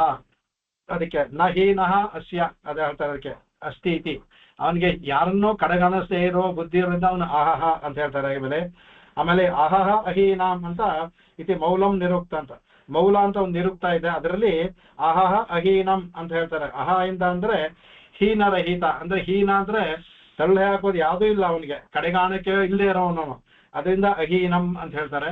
ಈ ಯಾಗದಲ್ಲೂ ಒಂದು ಇದಕ್ಕೆ ಅಹೀನ ಅಂತ ಹೇಳ್ತಾರೆ, ಸತ್ರ ಅಹೀನ ಅಂತ. ಅಲ್ಲಿ ಈ ಅರ್ಥದಲ್ಲ, ಬೇರೆ ಅರ್ಥದಲ್ಲಿ. ಅದರಿಂದ ಅಹೀನಂ ಅಂದ್ಬಿಟ್ಟು ಹೇಳ್ತಾ. ಅದರಿಂದ ಹಾಗೆ ಅನಾದಿ ಅವಿದ್ಯಾ ನಿದ್ರಾವಧೌ ಸ್ವಾವಬೋಧ ಹೇತುತ್ವಾತ್ವ ಅಹರಿವಾ ಇತಿ ಅಹಹ. ನಾವು ಅನಾದಿ ಅವಿದ್ಯಾ, ಅನಾದಿ ಕಾಲದಿಂದ ಬಂದ ನಮ್ಮ ಕರ್ಮಗಳಿಂದ ಅಜ್ಞಾನಗಳಿಂದ ಏನ್ ಮಾಡಿದ್ವಿ ನಾವು, ಇಲ್ಲೂ ಸಹ ನಿದ್ರಾವಧೌ, ನಿದ್ರೆಯಲ್ಲೇ ಇದೀವಿ ನಾವು. ಈ ಬೆಳಕು ಬೆಳಕಲ್ಲ, ನಾವೆಲ್ಲ ಇನ್ನೂ ಕತ್ತಲೆಯಲ್ಲೇ ಇದ್ದೀವಿ. ಸ್ವಾವಬೋಧ ಹೇತುತ್ವಾತ್ ಅಹ, ಅದನ್ನ ನಮಗೆ ಭಗವಂತ ಏನ್ ಮಾಡ್ತಾನೆ, ಬೋಧನೆ ಮಾಡ್ತಾನೆ. ನೇರವಾಗಿ ಅವನಿಲ್ದೇವರು ಆಚಾರ ಮೂಲಕ ಮಾಡಿಸ್ತಾನೆ. ಅದಕ್ಕೆ ಕಾರಣವಾಗ್ತಾನೆ, ಬೋಧನೆಗೆ ಕಾರಣವಾಗ್ತಾನೆ. ನೇರವಾಗಿ ಅವನ ಅವತಾರ ಕಾಲ ನೇರವಾಗಿ ತುಂಬಾ ಕಮ್ಮಿ ಅವನ್ನ ತಿಳ್ಕೊಂಡವರು ಆಚಾರ್ಯ ಮೂಲಕ ನಮಗೆ ಅದನ್ನು ತಿಳಿಸ್ತಾನೆ, ಅದರಿಂದ ಅವನು ಆಹಾ ಅಂತ ಇನ್ನೊಂದು ಅರ್ಥ. ಅದರಿಂದ ಆಹಾರಿವಾಹ ಅಂತ ಹೇಳ್ತಾರೆ ಕಡೆಗೆ. ಆಮೇಲೆ ಆಹಾರಿವ ಇತಿ ಆಹ. ಈಗ ಸೂರ್ಯನ ಕಿರಣಗಳಿರುತ್ತಲ್ಲ, ಅದು ಸೂರ್ಯನ ಕಿರಣಗಳು ನಾಶ ಆಗೋದಿಲ್ಲ. ನಾಶ ಆಗುವಾಗ ರಾತ್ರಿ ಆಗ್ಬಿಡುತ್ತೆ, ಅದರಿಂದ ಕ್ಷೀಣವಾಗೋದಿಲ್ಲ. ಅದರಿಂದ ಅವನಿಗೆ ಸೂರ್ಯನಿಗೆ ಅದರಿಂದ ಬೆಳಗ್ಗೆಗೆ ಅನ್ನ ಅಹಹ ಅಂತ ಯಾಕೆ ಹೇಳ್ತೀವಿ ಅಂದ್ರೆ, ಅಹೋರಾತ್ರಿ ಅನ್ಬೇಕಾದ್ರೆ ಸೂರ್ಯೋದಯದಿಂದ ಸೂರ್ಯಾಸ್ತವರೆಗೆ ಅಹ, ಆಮೇಲೆ ರಾತ್ರಿ. ಯಾಕೆಂದ್ರೆ ಅವನ ಬೆಳಕು ಅಲ್ಲಿವರೆಗೂ ಇರುತ್ತೆ, ಹೋಗೋದಿಲ್ಲ, ನಾಶವಾಗೋದಿಲ್ಲ. ಅದರಿಂದ ಆಹಾ, ರಾತ್ರಿ ಆದಾಗ ನಾಶವಾಗುತ್ತೆ, ಅದರಿಂದ ಅದು ರಾತ್ರಿ ಆಗ್ಬಿಡುತ್ತೆ. ಅದಕ್ಕೆ ಆಹಾಹ ಅಂತ ಸೂರ್ಯನ್ಗೆ ಹೇಳೋದು, ಸೂರ್ಯ ಬೆಳಗಿನ ಪ್ರಮಾಣಕ್ಕೆ ಹೇಳೋದು ಸೂರ್ಯನ ಕಿರಣಗಳು ನಾಶವಾಗದೆ ಇರುವ ಕಾಲ ಅದು. ಅದಕ್ಕೆ ಆಹ ಅಂತ ಅದಕ್ಕೂ ಅದನ್ನ ಹೇಳ್ತಾರೆ ಕಡೆಗೆ. ನಿರುಕ್ತಿನಲ್ಲಿ ನ ಸಂತಿ ಹೀನ ಯಶ್ಚೇತಿ ಆಹ ಸ ಪರಿಕೀರ್ತಿತ ಅನಾದಿ ಅವಿದ್ಯಾವಿದ್ರಾಯಾಮ್ ಸ್ವದೇಹೇತುತಯಾ ಹಿ ಆಹ. ಅಂದ್ರೆ ಅವನ ಹೇಳ್ತಾನೆ, ಅವನಿಗೆ ಹೀನ ಇದು ಯಶ್ಚೇತಿ ಆಹ, ಅವನಿಗೆ ಯಾರಿಗೆ ಯಾರನ್ನೋ ಕಾಣಗಾಣಿಸುವ ಬುದ್ಧಿ ಇದೆಯೋ ಅದರಿಂದ ಅವನು ಆಹಹ. ಇನ್ನೊಂದು ಅನಾದಿ ಕಾಲದಿಂದ ಬಂದಂತ ನಮ್ಮ ಈ ನಿದ್ರೆ ಇದೆಯಲ್ಲ, ಈ ನಿದ್ರೆ, ನಾವು ಇನ್ನೂ ನಿದ್ರೆ ಇದೀವಿ, ಆ ನಿದ್ರೆಯನ್ನ ಹೋಗ್ಲಾಡಿಸಿ ಬೆಳಕನ್ನು ತರ್ತಾನಲ್ಲ, ತರುವ ಹಾಗೆ ಮಾಡ್ತಾನೆ. ಯಾರನ್ನ ಅವನು ಒರೆಸಲು ಮಾಡ್ತಾನೋ ಅದಕ್ಕೆ ಯಮೇ ವೈಷ ಉಂಡತೆ ತನು ಸ್ವಾಮ್ ಅಂತ ಹೇಳುತ್ತೆ. ಯಮವೇಶ ಉಂಡತೆ ತೇನ ಲಭ್ಯ ಅಂತ ಎರಡು ಇದೆ ಅದಕ್ಕೆ. ಯಮೇ ವೈಷ ಉಂಡತೆ ತನು ಸ್ವಾಮ್ ಅಂತ ಒಂದು, ಯಮೇ ವೈಷ ಉಂಡತೆ ತೇನ ಲಭ್ಯ ಅಂತ. ಯಾರನ್ನ ಅವನು ಒರೆಸ್ಬೇಕು ಅಂತ ಇಷ್ಟಪಡ್ತಾನೋ ಅವನಿಗೆ ಭಗವಂತ ಮಾಡ್ತಾನೆ. ಆಚಾರನ್ನ ಒದಗಿಸಿ ಎಲ್ಲ ಮಾಡಿ ಏನ್ ಮಾಡ್ತಾನೆ, ಈ ನಿದ್ಯೆಯಿಂದ ಅವಿದ್ಯಾ ನಿದ್ರೆಯಿಂದ ಕತ್ತಲೆ ಇಲ್ದಿವಲ್ಲ, ಕತ್ತಲೆಯಿಂದ ಬೆಳಕಿಗೆ ಬರೋ ಹಾಗೆ ಮಾಡ್ತಾನೆ ಅದನ್ನ. ಅದಕ್ಕೆ ಇದರಲ್ಲೂ ಬರ್ತಲ್ಲ ಇವ್ರದ್ದು ಮತ್ತೆ ವಿವೇಕಾನಂದ ಹೇಳಿದಂತ ಈ ಉಪನಿಷತ್ ಮಂತ್ರ, ಅದಕ್ಕೆ ಯಾವ್ದದು ಕತ್ತಲೆಯಿಂದ ಬೆಳಕಿಗೆ ತರ್ತಾನೆ ಅನ್ಬಿಟ್ಟು ಅಮೃತಕ್ಕೆ, ಅದಕ್ಕೆ ಮತ್ತೆ ಜ್ಞಾಪನೆ ಬರ್ತಾರೆ, ಹೇಳ್ತೀನಿ ಅದು. ಆ ಮಂತ್ರ ಅದರಲ್ಲೂ ಹೇಳ್ತಲ್ಲ, ಅದಕ್ಕೆ ಅವನು ಕತ್ತಲಿಂದ ಬೆಳಕಿಗೆ ತರ್ತಾನೆ ಭಗವಂತ ಅಂದ್ಬಿಟ್ಟು ಅದರಲ್ಲಿ ಅವಾಗ ಅದು ಬರುತ್ತೆ. ಅದಕ್ಕೆ ತಮೋ ಜ್ಯೋತಿ ಇದನ್ನ ಮಾತ್ರ ತಕ್ಷಣ ಬರ್ತಾನೆ ಇರ್ಲಿ. ಅದನ್ನ ಆಮೇಲೆ ಸಂವತ್ಸರ, ಅದಕ್ಕೆ ಸಂವತ್ಸರ ಅನ್ನೋದು ಕಾಲಕ್ಕೆ ತಮಸೋಮ ನಿರ್ಗಮಯ. ಕರೆಕ್ಟ್. ಅಸತೋಮ ಸದ್ಗಮಯ, ತಮಸೋಮ ಜ್ಯೋತಿರ್ಗಮಯ, ಮೃತ್ಯೋರ್ಮ ಅಮೃತಂಗಮಯ ಅಂದ್ಬಿಟ್ಟು ಆ ತಮಸ್ಸಿನಿಂದ ನಮಗೆ ಇದು ಬರುತ್ತೆ ಜ್ಯೋತಿರ್ಗಮಯ. ತಮಸ್ಸು ಅಂದ್ರೆ ಕತ್ತಲು, ಕತ್ತಲೆಯಿಂದ ಜ್ಯೋತಿರ್ಗಮಯ, ಜ್ಯೋತಿಗೆ ತಗೊಂಡು ಹೋಗ್ತಾನೆ ಭಗವಂತ. ಆಮೇಲೆ ಮೃತ್ಯೋರ್ಮ ಅಮೃತಂಗಮಯ, ಯಾರು ಮೃತರಾಗ್ತಾರೋ ಅವರನ್ನ ಅಮೃತವಾದ ಮೋಕ್ಷಕ್ಕೆ ತಗೊಂಡು ಹೋಗ್ತಾನೆ. ಮೊದಲು ಭಗವಂತ ಏನ್ ಮಾಡ್ತಾರೆ, ಕತ್ತಲೆ ನಿವಾರಣೆ ಮಾಡಿ ನಮ್ಮಲ್ಲಿರೋ ಅಜ್ಞಾನವನ್ನ ಹೋಗಲಾಡಿಸಿ, ಅದರಿಂದ ನಾವು ಭಗವಂತನೆಲ್ಲ ಧ್ಯಾನವನ್ನ ಮಾಡಿ ಭಕ್ತಿಯೋಗದಿಂದಲೋ ಪ್ರಪತ್ತಿಯೋಗದಿಂದಲೋ ಮಾಡಿ ಆಗ ನಮ್ಮ ಈ ಹುಟ್ಟು ಸಾವನ್ನು ಹೋಗಲಾಡಿಸಿ ಮೋಕ್ಷವನ್ನು ಕೊಡ್ತಾನೆ ಅನ್ಬಿಟ್ಟು ಅದಮಂತ. ಅದಕ್ಕೆ ಅದು ಅದರಿಂದ ಸಹ ಅವನಿಗೆ ಆಹಾಹ ಅನ್ನೋ ಭಗವಂತನ ಹೆಸರು ಅದು ಬರುತ್ತೆ ಅಂತ ಹೇಳ್ಬೋದು. ಆಮೇಲೆ ಸಂವತ್ಸರ ಅಂದ್ರೆ ಕಾಲಾತ್ಮಕನಾಗಿರುವ ಅವನಿಗೆ ನಮಸ್ಕಾರ. ಸಂವತ್ಸರ ಸಾಧನ ಹೇಳ್ತೀವಿ, ಒಂದು ವರ್ಷ ಕಾಲ ಅಂದ್ರೆ ಕಾಲವನ್ನ ಅಹ ಅನ್ನೋದು ಕಾಲಕ್ಕೆ ಬಂದಿದ್ದು. ಆ ತರ ಒಂದು 30 ಅಹೋರಾತ್ರಿ 30 ಆಗ್ಬೇಕು, 12 ತಿಂಗಳಾಗ್ಬೇಕು, 160 ದಿನ ಆಗ್ಬೇಕು, ಆಗ ಒಂದು ಸಂವತ್ಸರ ಅಂತ ನಾವು ಲೆಕ್ಕದಲ್ಲಿ ಇಟ್ಕೊಂಡಿದೀವಿ. ಸಂವತ್ಸರ ಅಂತ ಏನಪ್ಪಾ ಅಂತ ಹೇಳ್ತಾರೆ ಕಡೆಗೆ, ಅವನು ಏವಂ ಪ್ರಬುದ್ಧೇಶು ಕಡೆಗೆ ಏವಂ ಪ್ರಬುದ್ಧೇಶು ಸಮುದ್ಧರಣಾಯ ಸಂವಸತಿ ಇತಿ ಸಂವತ್ಸರ ಅಂದ್ರೆ ಮೇಲೇನ. ಈಗ ಅವನು ಭಗವಂತ ಏನ್ ಮಾಡ್ದ, ಅಹಹಾದ ಯಾರನ್ನ ಕತ್ತಲೆ ಹೋಗ್ಲಾಡ್ಸ ಅಂತ, ಅದು ಹೋಗ್ಲಾಡಿಸ್ಬೇಕಲ್ಲ, ಅದಕ್ಕೆ ಏನ್ ಮಾಡ್ತಾನೆ ಭಗವಂತ, ಏವಂ ಈ ತರ ಎಚ್ಚರಗೊಳಿಸೋದಕ್ಕೆ, ನಮಗೆ ಕತ್ತಲೆಯಿಂದ ಎಚ್ಚರಗೊಳಿಸೋಕೆ ಏನ್ ಮಾಡ್ತಾನೆ, ಪ್ರಬುದ್ಧೇಶು ಸಮುದ್ಧರಣಾಯ.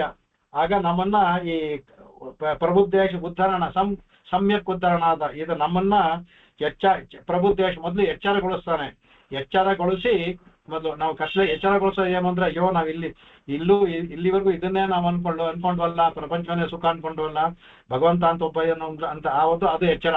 ಆ ಎಚ್ಚರವನ್ನು ಮಾಡಿಸಿ ಆಮೇಲೆ ಸಮುದ್ಧರಣಾಯ ಸಮ್ಯಕ್ ಉದ್ಧರಣಾಯ, ಅವ್ರನ್ನ ಚೆನ್ನಾಗಿ ಉದ್ಧಾರ ಮಾಡೋದಕ್ಕೆ ಸಂವಸತಿ ಅನ್ನೋ ಸಮ್ಯಕ್ ವಸತಿ.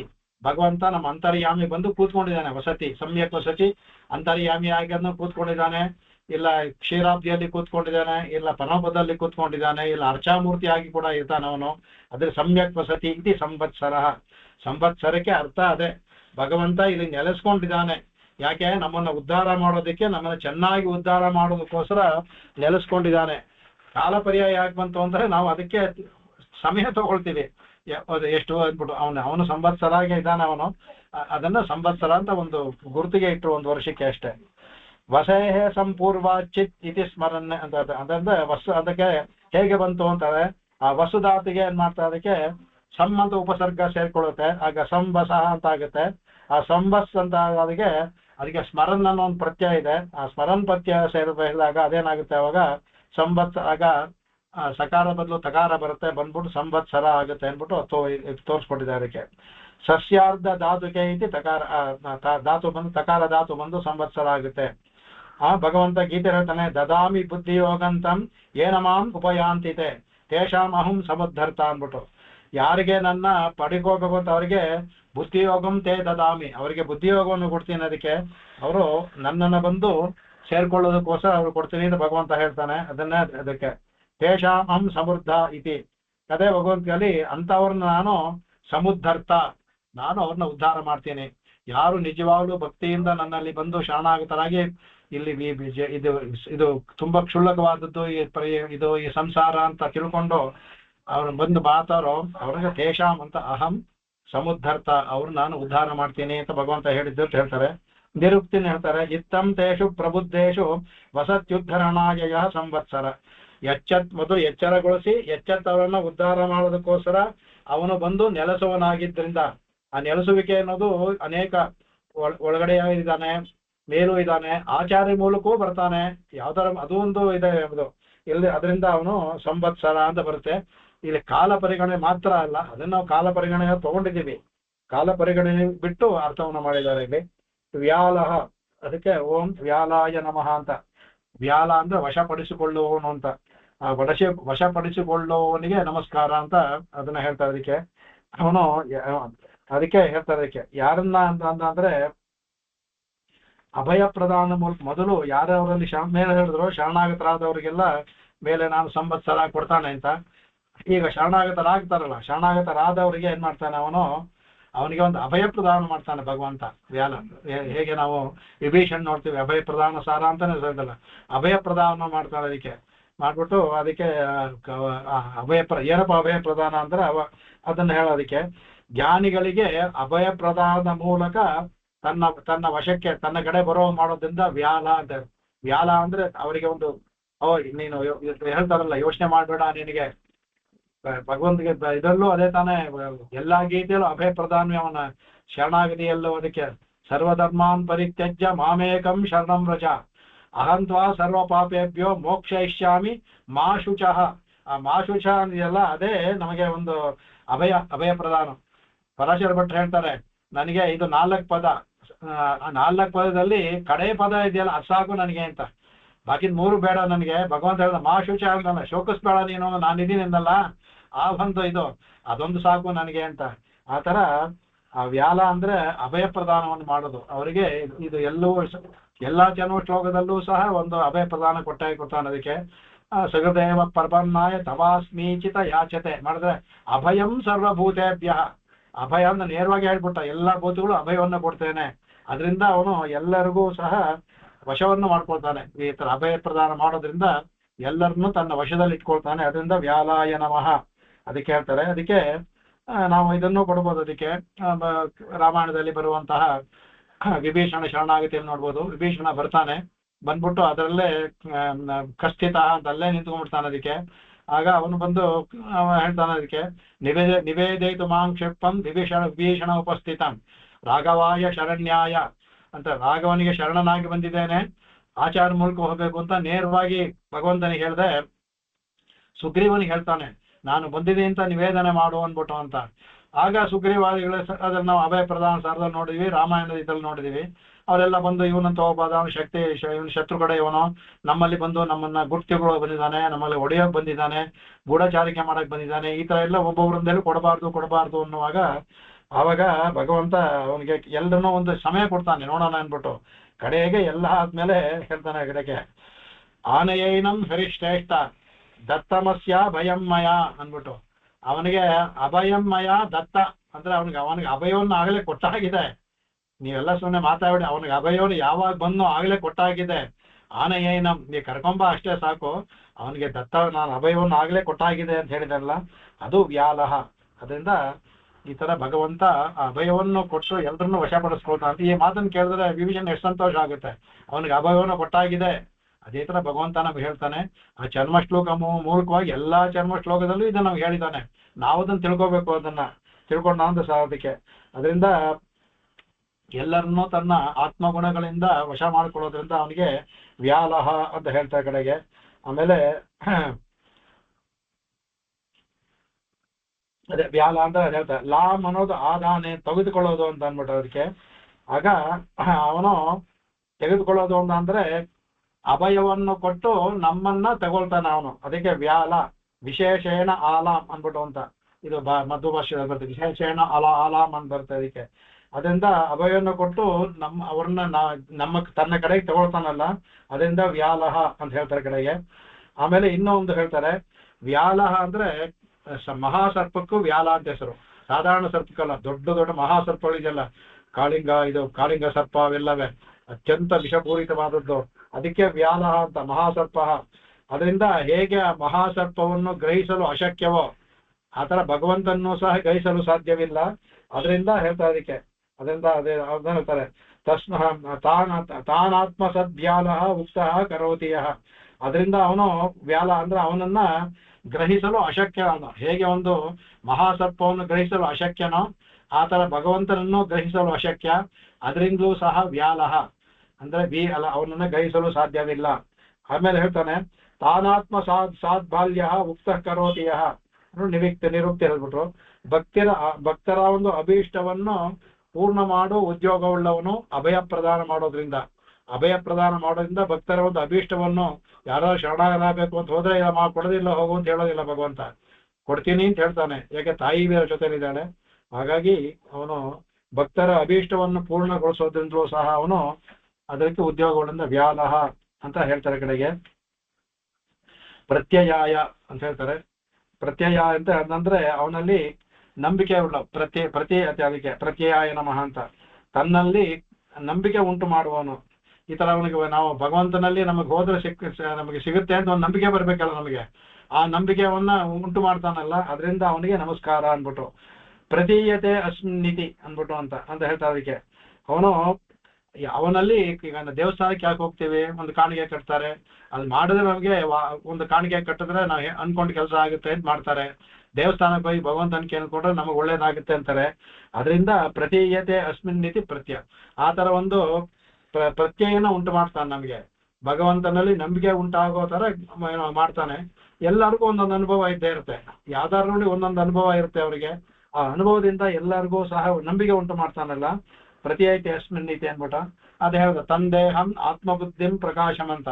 ಬ್ರಹ್ಮನಿಗೆ ಯಾಕೆಂದ್ರೆ ಆತ್ಮಬುದ್ಧಿಯನ್ನ ಪ್ರಕಾಶ ಪಡಿಸ್ದ. ಅವನಂಬಿಕೆ ಮಾಡ್ತು ಭಗವಂತನ ಮೇಲೆ ಬ್ರಹ್ಮನಿಗೆ. ಅದರಿಂದ ಅದ್ ಹೇಳ್ತಾರೆ ಕಡೆಗೆ. ಆಮೇಲೆ ವಿಷ್ಣು ತತ್ವದಲ್ಲಿ ಒಂದು ಶ್ಲೋಕ ಇದೆ ಅದಕ್ಕೆ. ಆ ವಿಷ್ಣು ತತ್ವ ಶ್ಲೋಕವನ್ನ ಒಂದು ನೋಡೋಣ. ಇನ್ನೊಂದು ಶ್ಲೋಕ ಇದೆ, ಅದ ಹೇಳ್ತಾರೆ, ಭೂಯೋ ಭೂಯೋಪಿತೆ ಬ್ರಹ್ಮನ್ ವಿಶ್ವಾಸ್ಯ ಪುರುಷೋತ್ತಮ ಅಂದ್ಬಿಟ್ಟು. ಅಂದ್ರೆ ಭೂಯೋ ಭೂಯೋಪಿತೆ ಅಂದ್ರೆ ಭಗವಂತನಲ್ಲಿ ಬ್ರಹ್ಮನ್ ವಿಶ್ವಾಸ್ಯ ಭಗವಂತನ ಪುರುಷೋತ್ತಮನಲ್ಲಿ ವಿಶ್ವಾಸ್ಯ ಅವನನ್ನ ನಂಬಬೇಕು, ನಂಬಿಕೆ ಇಡಬೇಕು ಅಂತ ಹೇಳ್ದ ವಿಷ್ಣುದೇವರು ಹೇಳುತ್ತೆ. ಯಾತಕೇನಂದ್ರೆ ಭಗವಂತನಲ್ಲಿ ಹೆಚ್ಚು ನಂಬಿಕೆ ಇಡಿ. ನೀವು ಎಷ್ಟು ನಂಬಿಕೆ ಇಟ್ರೆ ಅಷ್ಟು ಅವನು ಚೆನ್ನಾಗಿ ಸ್ಪರ್ಧಿಸ್ತಾನೆ. ಮಾಡ್ತಾನೋ ಇಲ್ವೋ, ಕೊಡ್ತಾನೋ ಇಲ್ವೋ, ಅರ್ಧ ನಂಬಿಕೆಯಲ್ಲಿ ಹೋದ್ರೆ ಪ್ರಯೋಜನ ಇಲ್ಲ. ಸಂಪೂರ್ಣ ನಂಬಿಕೆಯಲ್ಲಿ ಹೋಗಿ ಭಗವಂತ ಮಾಡಿಯೇ ಮಾಡ್ತಾನೆ, ಖಂಡಿತ ಕೊಡ್ತಾನೆ. ಕುಲಶೇಖರ ಇವಾರು ನಂಬಿಕೆ ಅವರಿಗೆ. ನನ್ನ ಭಾಗವತರು ಈ ಕೆಲಸ ಮಾಡಿರೋದಿಲ್ಲ ಅಂತ ನಂಬಿಕೆಯಿಂದ ಕೈ ಇಟ್ರು ಅವರಿಗೆ ಭಗವಂತ. ಅವ್ರಿಗೆ ಅದಕ್ಕೆ ಹಾವು ಏನು ಮಾಡ್ಲಿಲ್ಲ ಅವ್ರಿಗೆ ಏನು, ಯಾಕೆಂದ್ರೆ ಅವರಿಂದ ಅಚಲವಾದ ನಂಬಿಕೆ ವಿಶ್ವಾಸ. ಇಲ್ಲಿ ಆತರ ಭಗವಂತನಲ್ಲಿ ಆತರ ವಿಶ್ವಾಸವನ್ನು ಇಟ್ಟು ಮಾಡಿದ್ರೆ ನಮ್ಮ ನಂಬಿಕೆ ಯಾವತ್ತೂ ದ್ರೋಹ ಆಗಲ್ಲ, ಮೋಸ ಆಗುದಿಲ್ಲ, ಭಗವಂತ ಮಾಡ್ತಾನೆ ಅದನ್ಬಿಟ್ಟು ಹೇಳ್ತಾರೆ ಇದಕ್ಕೆ. ಆಮೇಲೆ ಇದು ಒಂದು ಇದರಲ್ಲಿ ಒಂದು ಇದು ಬರುತ್ತೆ. ಅದರಲ್ಲಿ ಯಾವುದು ಮಹಾಭಾರತದಲ್ಲಿ ಬರುವಂತ ಹೇಳ್ತಾರೆ, ಯದಿತೆ ಹೃದಯಂ ವೇತ್ತಿ ಯದಿತೆ ಪ್ರತ್ಯಯೋ ಮಯಿ ಧೇಮಸೆಯಾರ್ಜನೋ ಶೀಘ್ರಂ ನಾಸ್ಯ ಭೂತೌ ಪ್ರಯಚ್ಛಮೆ ಅಂದ್ಬಿಟ್ಟು ಇದು ಅವನ ಯುಧಿಷ್ಠಿರನಿಗೆ ಭಗವಂತ ಕೃಷ್ಣ ಹೇಳ್ತಾನೆ. ಅದಕ್ಕೆ ಅವನು ಹೇಳ್ತಾನೆ, ಯದಿತೇ ಹೃದಯಂ ವೇತ್ತಿ, ನಿನ್ನ ಮನಸ್ಸಿನಲ್ಲಿ ಒಂದು ನಂಬಿಕೆ ಇದ್ದರೆ, ನನ್ನನ್ನ ತಿಳ್ಕೊಂಡಿದ್ದರೆ, ಆಮೇಲೆ ಯದಿತೇ ಪ್ರತ್ಯಯೋಮಯಿ, ನನ್ನಲ್ಲಿ ನಿನಗೆ ವಿಶ್ವಾಸ ಇದ್ದ ಅಂದ್ರೆ, ಅವಾಗ ಹೇಳ್ತಾನೆ ಭೀಮಸೇನಾರ್ಜುನೌ ಶೀಘ್ರಂ ನ್ಯಾಸಭೂತೋ ಪ್ರಯಚ್ಛನೆ. ಆ ಭೀಮ ಮತ್ತು ಅರ್ಜುನ ಇಬ್ಬರನ್ನು ನನಗೆ ನನ್ನ ವಶಕ್ಕೆ, ನ್ಯಾಸವಾಗಿ ವಶಕ್ಕೆ ಅವರಿಬ್ಬರನ್ನು ನಾನು ಕೊಡು ಅಂತ ನನ್ನ ಮೇಲೆ ನಂಬಿಕೆ ಇದ್ದರೆ, ನನ್ನ ಮೇಲೆ ನಿನ್ನ ಮನಸ್ಸು ನನ್ನನ್ನು ಒಪ್ಕೊಂಡು ಇದ್ದ ಅಂದ್ರೆ ಕೊಡು ಅಂತ ಹೇಳ್ತಾನೆ. ಇದೇ ವಿಶ್ವಾಮಿತ್ರರು ಕೇಳ್ತಾರೆ ರಾಮನ್ನ ಕೊಡುವಂತ. ಆಗ ಅದೇ ರಾಮನ ಮೇಲೆ ಅವರಿಗೆ ಗೊತ್ತಾಯ್ತು. ಆಗ ವಶಿಷ್ಠರು ಹೇಳ್ತಾರೆ ಅವರಿಗೆ, ಅವ್ರು ಬಂದು ನಿನ್ನ ರಾಮನ್ನ ಕೇಳ್ತಾ ಇದ್ದಾರೆ, ಇನ್ನು 16 ವರ್ಷ 15 ವರ್ಷ ಅಂತ ಇದೆಯಲ್ಲ, ಅವ್ರು ಕೂತಲ್ಲೇ ಎಲ್ಲರೂ ನಿಗ್ರಹ ಮಾಡೋ ಸಾಮರ್ಥ್ಯ ಉಳ್ಳವರವರು, ನಿನ್ನ ಮಗನ್ನ ಬಂದು ಕೇಳ್ತಾರೆ ಅಂದ್ರೆ ಆಮೇಲೆ ಕೊಡ್ತಾನೆ. ಅಲ್ಲಿವರೆಗೂ ಅವನಿಗೆ ದಶರಥನಿಗೆ ಸ್ವಲ್ಪ ವ್ಯಾಮೋಹ, ಅದಕ್ಕೆ ಇನ್ನು ಚಿಕ್ಕ ಹುಡುಗ, ಕಷ್ಟಪಟ್ಟು ಎಷ್ಟು 60,000 ವರ್ಷ ಆದ್ಮೇಲೆ ಪಡ್ಕೊಂಡಿದ್ದೀನಿ, ಅವನು ಹೋಗ್ಬಿಟ್ಟು ಏನಾದ್ರು ಆಗ್ಬಿಟ್ರೆ ಅದು ರಾಕ್ಷಸರ ಜೊತೆ ಯುದ್ಧ ಮಾಡ್ಬೇಕು ಅಂತ ಇದ್ದಾರೆ ಅಂತ. ಅವಾಗ ನಂಬಿಕೆ ಬೇಕು ಅಂತ, ಪ್ರತ್ಯಯ ಅನ್ನೋ ನಂಬಿಕೆ, ಅದನ್ನ ಹೇಳ್ತಾರೆ. ಅದಕ್ಕೆ ಅವಾಗ ಈಗ ಕೊಡು ಅಂತ ಹೇಳ್ತಾನೆ ಕಡೆಗೆ ನೋಡೋದಿಲ್ಲ. ಅದೆಲ್ಲ ನಿರುಕ್ತಗಳು ಹೇಳ್ತಾರೆ, ಯೋಸೋ ಪ್ರತ್ಯಾಯತಿ ತಾನ್ ಪ್ರತ್ಯಯ ಸಮುದಾಯ. ಯಾರು ಅವರಲ್ಲಿ ನಂಬಿಕೆಯನ್ನು ಉಂಟು ಮಾಡ್ತಾನೋ, ನಂಬಿಕೆ ಉಂಟು ಮಾಡಿದವರ ನಂಬಿಕೆಯನ್ನ ಕಾಪಾಡ್ತಾನೋ ಅವನು ಪ್ರತ್ಯಯ. ನಂಬಿಕೆ ಉಂಟು ಮಾಡೋದು ಬರೀ ನಂಬಿಕೆ ಉಂಟು ಮಾಡಿ ಮೋಸ ಮಾಡೋದಿಲ್ಲ ಯಾವತ್ತು, ಅದೆಲ್ಲ ಲೋಕದಲ್ಲಿ ಮಾತ್ರ ನಡೆಯುತ್ತೆ. ಮೋಸ ಮಾಡೋದಕ್ಕೆ ನಂಬಿಕೆ ಉಂಟು ತರ ಮಾಡಿ ಆಮೇಲೆ ಮೋಸ ಮಾಡ್ತಾರಲ್ಲ, ಆ ತರ ಅಲ್ಲ. ನಂಬಿಕೆಯನ್ನು ಉಂಟು ಮಾಡಿ ಆ ನಂಬಿಕೆಯನ್ನು ಉಳಿಸ್ಕೋತಾನೆ ಭಗವಂತ, ಅದರಿಂದ ಅವನಿಗೆ ಪ್ರತ್ಯಯ ಅಂತ ಹೇಳ್ತಾರೆ. ಆಮೇಲೆ ಸರ್ವದರ್ಶನಾಯ ನಮಃ ಅಂತ ಕಡೆಯದು. ಅದರಲ್ಲಿ ಸರ್ವದರ್ಶನಾಯ ಅಂದ್ರೆ ಉಪಾಸಕರಿಗೆ ತನ್ನ ಸ್ವರೂಪವನ್ನ ಪ್ರಕಾಶಪಡಿಸ್ಕೊಳ್ತಾನಲ್ಲ, ಅವನಿಗೆ ದರ್ಶನವನ್ನು ಕೊಡ್ತಾನೆ ಭಗವಂತ. ಸರ್ವದರ್ಶನ ಅನ್ನೋದು ಉಪಾಸಕರಿಗೆ ಕೆಲವು ಸರ್ವದರ್ಶಕ ಅಂತ ನಾವು ರೂಢಿನಲ್ಲಿ ಹೇಳ್ತೀವಿ. ಸಂಪೂರ್ಣವಾಗಿ ಭಗವಂತ ನೋಡಲು ಯಾರಿಂದಲೂ ಸಾಧ್ಯ, ನಿತ್ಯ ಮುಕ್ತನಿಂದ ಸಾಧ್ಯವಿಲ್ಲ. ಅಂದ್ರೆ ಒಂದು ಈಗ ಅರ್ಜುನನಿಗೆ ವಿಶ್ವರೂಪ ದರ್ಶನ ತೋರಿಸ್ತಾ, ಅದೇ ಸರ್ವ. ಆ ತರಕ್ಕೆ ಭಟ್ಟ ಭಾಸ್ಕರ್ ಹೇಳಿದ್ರೆ ತೇಷಾಂ ಸರ್ವಂ ಸ್ವಮಹಿಮಾನಂ ದರ್ಶಯತಿ ಇತಿ ಅನ್ಬಿಟ್ಟು ಅಂತ. ಯಾರಿಗೆ ತೇಷಾಂ ಅಂದ್ರೆ ಯಾರಿಗೆ ಅವನು ತೋರಿಸ್ಬೇಕು ಅನ್ಕೊಂಡಿದಾನೋ, ಯಾರು ಅವನ ಭಕ್ತರೋ ಅವರಿಗೆ ಸರ್ವಂ ಸ್ವಮಹಿಮಾನಂ ದರ್ಶಯತಿ, ತನ್ನ ಮಹಿಮಾನವಾದ ಎಲ್ಲವನ್ನೂ ಅವರಿಗೆ ತೋರಿಸ್ತಾನೆ. ಅದರಿಂದ ಸರ್ವದರ್ಶನಾಯ, ಎಲ್ಲವನ್ನೂ ತೋರಿಸ್ತಾನೆ, ಅದರಿಂದ ಹೇಳ್ತಾನೆ. ಅದಕ್ಕೆ ಅವಾಗ ಹೇಳ್ತಾರೆ ಶೋಧಾಂಶ ಬರುತ್ತೆ ಮತ್ತೆ ತೈತ್ರಿಯಲ್ಲಿ ಬರುತ್ತೆ, ತಮಕೃತಂ ಪಶ್ಯತಿ ಭೀತ ಶೋಕಂ ಧಾತು ಪ್ರಸಾದಾನ್ ಮಹಿಮಾನಮೀಶಂ ಅಂತ ಅದ್ರಲ್ಲಿ ಬರ್ತದೆ. ಅದಕ್ಕೆ ಅವನ ತಸ್ಯ ಧಾತು, ಎಲ್ಲರೂ ಭಗವಂತನ ಅನುಗ್ರಹದಿಂದ ತಮ್ಮ ಭೀತ ಶೋಕವನ್ನೆಲ್ಲ ಕಳ್ಕೊಂಡವರಾಗಿ ಅವರು ಪಶ್ಯತಿ, ಯಾರು ಪ್ರಸಾದಾನ್, ಅದು ಅವನ ಪ್ರಸಾದದಿಂದ ತಮ್ಮ ಮಹಿಮಾನಂ ಈಶಂ ಪಶ್ಯತಿ, ಆ ಮಹಿಮಾನವಂತರಾದ ಭಗವಂತನ ನೋಡ್ತಾರೆ ಅನ್ಬಿಟ್ಟು ಶ್ರುತಿ ಹೇಳುತ್ತೆ. ಅದನ್ನ ಹೇಳ್ತಾನೆ. ಅದನ್ನ ಸರ್ವದರ್ಶನ, ಯಾರಿಗೆ ತೋರಿಸ್ಬೇಕೋ ಅವ್ರಿಗೆಲ್ಲರಿಗೂ ತೋರಿಸ್ತಾನೆ. ಮುಖ್ಯವಾಗಿ ಅರ್ಜುನನಿಗೆ ಸಹ ಯಾರಿಗೆ ಅವನು ಆದರೂ ಸಹ ಅವನಿಗೆ ಅವನ ಮೇಲಿರೋ ಪ್ರೀತಿಯಿಂದ ವಿಶ್ವರೂಪವನ್ನೇ ತೋರಿಸ್ದ. ವಿಶೇಷವಾದ ಜ್ಞಾನ ಚಕ್ಷುಸನ್ನು ಕೊಟ್ಟು ನೋಡೋದಕ್ಕೆ ಅವನಿಗೆ ತೋರಿಸ್ಕೊಟ್ಟ ಅವನು. ಅದರಿಂದ ಸರ್ವದರ್ಶನಾಯ ನಮಃ ಅಂತ ಹೇಳ್ತಾರೆ. ಆಮೇಲೆ ಅದೇ ತಸ್ಯೈಷ ಆತ್ಮ ವಿನುತೆ ತನುಂ ಸ್ವಾಮ್ ಕಡೆಗೆ ಅವ ಹೇಳ್ತಾನೆ ಮಂಟಕೋಮಶಲ್ಲಿ, ತಸ್ಯೈಷ ಆತ್ಮ ವಿನುತೆ, ಅಂತವರಿಗೆ ಆತ್ಮ ತನುಂ ಸ್ವಾಮ್, ತನ್ನನ್ನ ತಾನೇ ತೋರಿಸ್ಕೊಳ್ಳುತ್ತೆ ಅಂತ. ಆತ್ಮ ಅಂದ್ರೆ ಅಂತರಾತ್ಮ ಭಗವಂತ ತನ್ನನ್ನು ತಾನೇ ವಿವರವಾಗಿ ತೋರಿಸ್ಕೊಳ್ತಾನೆ ಅನ್ಬಿಟ್ಟು ಅರ್ಥ. ಅದಕ್ಕೆ ಯಾಕೆ ಎಲ್ಲಕ್ಕೂ ಸಾಕ್ಷಿ ಆಗೋದ್ರಿಂದ. ಆಮೇಲೆ ಆ ಎಲ್ಲವೂ ಸಹ ಅವನು ಈ ಕ್ಷಣ ಅವನು ಸರ್ವಾವಸ್ಥೆಯಲ್ಲಿ ಅವನಿಗೆ ನಮಗೆ ನೋಡೋದಕ್ಕೆ ದಿವ್ಯ ಚಕ್ಷುಸ್ಬೇಕು, ಇಲ್ದರೆ ನೋಡೋಕ್ಕಾಗಲ್ಲ. ನೋಡಿದ್ರು ಒಂದು ಕೆಲವು ಅಂಶವನ್ನು ನೋಡ್ಬೋದು. ಅವನಿಗೆ ಎಲ್ಲಾ ಕಾಲದಲ್ಲೂ ಎಲ್ಲಾ ವಸ್ತುವನ್ನು ಏಕಕಾಲದಲ್ಲಿ ನೋಡುವಂತವನು, ಏಕಕಾಲದಲ್ಲಿ ಎಲ್ಲಾ ವಸ್ತುವನ್ನು ಎಲ್ಲಾ ಸಮಯದಲ್ಲೂ ನೋಡುವಂತವನು. ಆ ತರ ಉಳ್ಳವನು ಆ ಶಕ್ತಿಯಲ್ಲಿ ಒಂದು ಅಂಶವನ್ನ ನಮಗೆ ಕೊಟ್ಟು ಅವನನ್ನು ನೋಡೋ ಹಾಗೆ ಮಾಡ್ತಾನೆ. ಅದರಿಂದ ಅದ್ ಹೇಳ್ತಾರೆ. ಅದಕ್ಕೆ ನಿರುಕ್ತಿನಲ್ಲುವೆ ಮಹಿಮಾನಂ ಸರ್ವಸಹಂ ತೇಷಾಂ ದರ್ಶಯತಿ ಇತಿ ಸಹ, ಅನ್ನಂದ್ರೆ ಎಲ್ಲವನ್ನೂ ಸರ್ವಸಹಂ, ನಾವು ಮಾಡೋ ತಪ್ಪುಗಳಿದ್ರು ಎಲ್ಲವನ್ನೂ ಸಹಿಸಿಕೊಳ್ಳುವನು, ಮಹಿಮಾನ ಆದವನು. ಆದರೂ ಅಂತವ್ರಿಗೂ ಸಹ ಅವನು ತೇಷಾಂ ದರ್ಶಯತಿ, ಅವನ ಉಪಾಸನೆ ಮಾಡಿದ್ರೆ ಅವ್ರಿಗೆಲ್ಲವನ್ನೂ ತೋರಿಸ್ಕೊಳ್ತಾನೆ. ಸರ್ವದರ್ಶನ ಆಖ್ಯಾತಃ ನವಾನ್ನೋ ಲೋಚನ ಪ್ರದಃ ಅನ್ಬಿಟ್ಟು ಅದನ್ನ ನೋಡಕ್ಕೆ ಏನ್ ಮಾಡ್ತಾನೆ, ಲೋಚನ ಪ್ರದಃ, ನಮಗೆ ಅವನ ನೋಡುವ ಶಕ್ತಿ ಉಳ್ಳಂತ ದಿವ್ಯ ದೃಷ್ಟಿಯನ್ನ ಕೊಡ್ತಾನೆ ಭಗವಂತ. ಕೊಟ್ಟು ತೋರಿಸ್ಕೊಳ್ತಾನೆ ನಮ್ಮನ್ನ. ಯಾರಿಗೆ ತೋರಿಸ್ಬೇಕು ಅಂತಾನೋ ಅವ್ರಿಗೆ ಎಷ್ಟೋ ಜನ ನೋಡಿದ್ದಾರೆ ಭಗವಂತ, ನೋಡಿದ್ರು ಸಾಕ್ಷಾತ್ಕಾರ ಮಾಡ್ಕೊಂಡು ಹೊರಿದ್ದಾರೆ. ಆಗ ಅವ್ರಿಗೆ ಆ ಸಾಕ್ಷಾತ್ಕಾರದಲ್ಲಿ ನೋಡ್ಬೇಕಾದ್ರೂ ಈ ಕಣ್ಣಲ್ಲಿ ನೋಡೋಕ್ಕಾಗಲ್ಲ. ಅವ್ರಿಗೆ ವಿಶೇಷವಾದ ದಿವ್ಯದೃಷ್ಟಿಯನ್ನು ಕೊಟ್ಟಿರ್ತಾನೆ. ಅದರಿಂದ ಅವರು ನೋಡೋಕ್ ಸಾಧ್ಯವಾಗುತ್ತೆ. ಅವರಿಗೆ ಯಾರಿಗೆ ಅನುಗ್ರಹ ಮಾಡಬೇಕು ಅವರಿಗೆ ವಿಶೇಷ ಶಕ್ತಿಯನ್ನು ಕೊಟ್ಟಿರ್ತಾನೆ. ಅದರಿಂದ ಸರ್ವದರ್ಶ ಆದಂತ ಅಂತ ಹೇಳ್ತಾರೆ. ಇಲ್ಲಿಗೆ ಆ ಶ್ಲೋಕ ಮುಗಿಯಿತು. ಅದಕ್ಕೆ ಇನ್ನು ಇದು ಬೇರೆ ವ್ಯಾಖ್ಯಾನವನ್ನ ನಾಳೆ ನೋಡೋಣ. ಕವಿತಾತ್ಮಕ ಸಿಂಹಾಯ ಕಲ್ಯಾಣ ಗುಣಶಾಲಿನೇ ಶ್ರೀಮತೆ ವೆಂಕಟೇಶಾಯ ವೇದಾಂತ ಗುರವೇ ನಮಃ. ಪರಾಶರ ಭಟ್ಟಾರ್ಯಃ ಶ್ರೀರಂಗೇಶ ಪುರೋಹಿತಃ ಶ್ರೀವತ್ಸಾಂಗಸುತ ಶ್ರೀಮಾನ್ ಶ್ರೇಯಸೇ ಮೇಸ್ತು ಭೂಯಸೇ. ಆಕಾಶಾತ್ ಪತಿತಂ ತೋಯಂ ಯಥಾ ಗಚ್ಚತಿ ಸಾಗರಂ ಸರ್ವದೇವ ನಮಸ್ಕಾರಃ ಕೇಶವಂ ಪ್ರತಿಗಚ್ಚತಿ ಕೇಶವಂ ಪ್ರತಿಗಚ್ಚತಿ. ಓಂ ಶಾಂತಿ ಶಾಂತಿ ಶಾಂತಿಃ.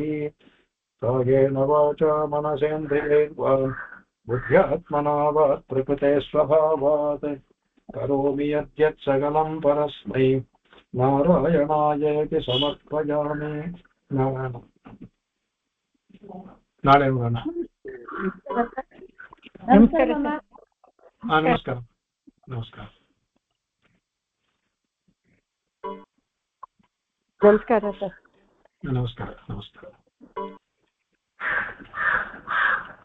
ಯಾರಾದ್ರೂ ರೆಕಾರ್ಡ್ ಮಾಡಿದ್ದೀರಾ? ಇಲ್ಲ, ಇವಳು ಜ್ಯೋತಿ ಬಂದಿಲ್ಲ. ಜ್ಯೋತಿ ಬಂದು ರೆಕಾರ್ಡ್ ಮಾಡ್ತಾಳೆ. ಸರಿ, ಜ್ಯೋತಿ ಇಲ್ದೇ ಒಬ್ರು ಯಾರಾದ್ರೂ ಒಂದು ರೆಕಾರ್ಡ್ ಮಾಡಿಬಿಡಿ. ಯಾಕಂದ್ರೆ ಇದು ಕೆಲವು ಸಮಯ ಬರೋದಿಲ್ವಲ್ಲ, ಅದಕ್ಕೆ ನಾನು ಇವತ್ತು ರೆಕಾರ್ಡ್ ಮಾಡಿದ್ದೀನಿ. ಮಾಡ್ಬೋದು. ಜ್ಯೋತಿ ಇಲ್ದೇ ನಾನು ರೆಕಾರ್ಡಿಂಗ್ ಆಗ್ಬಿಡಿ.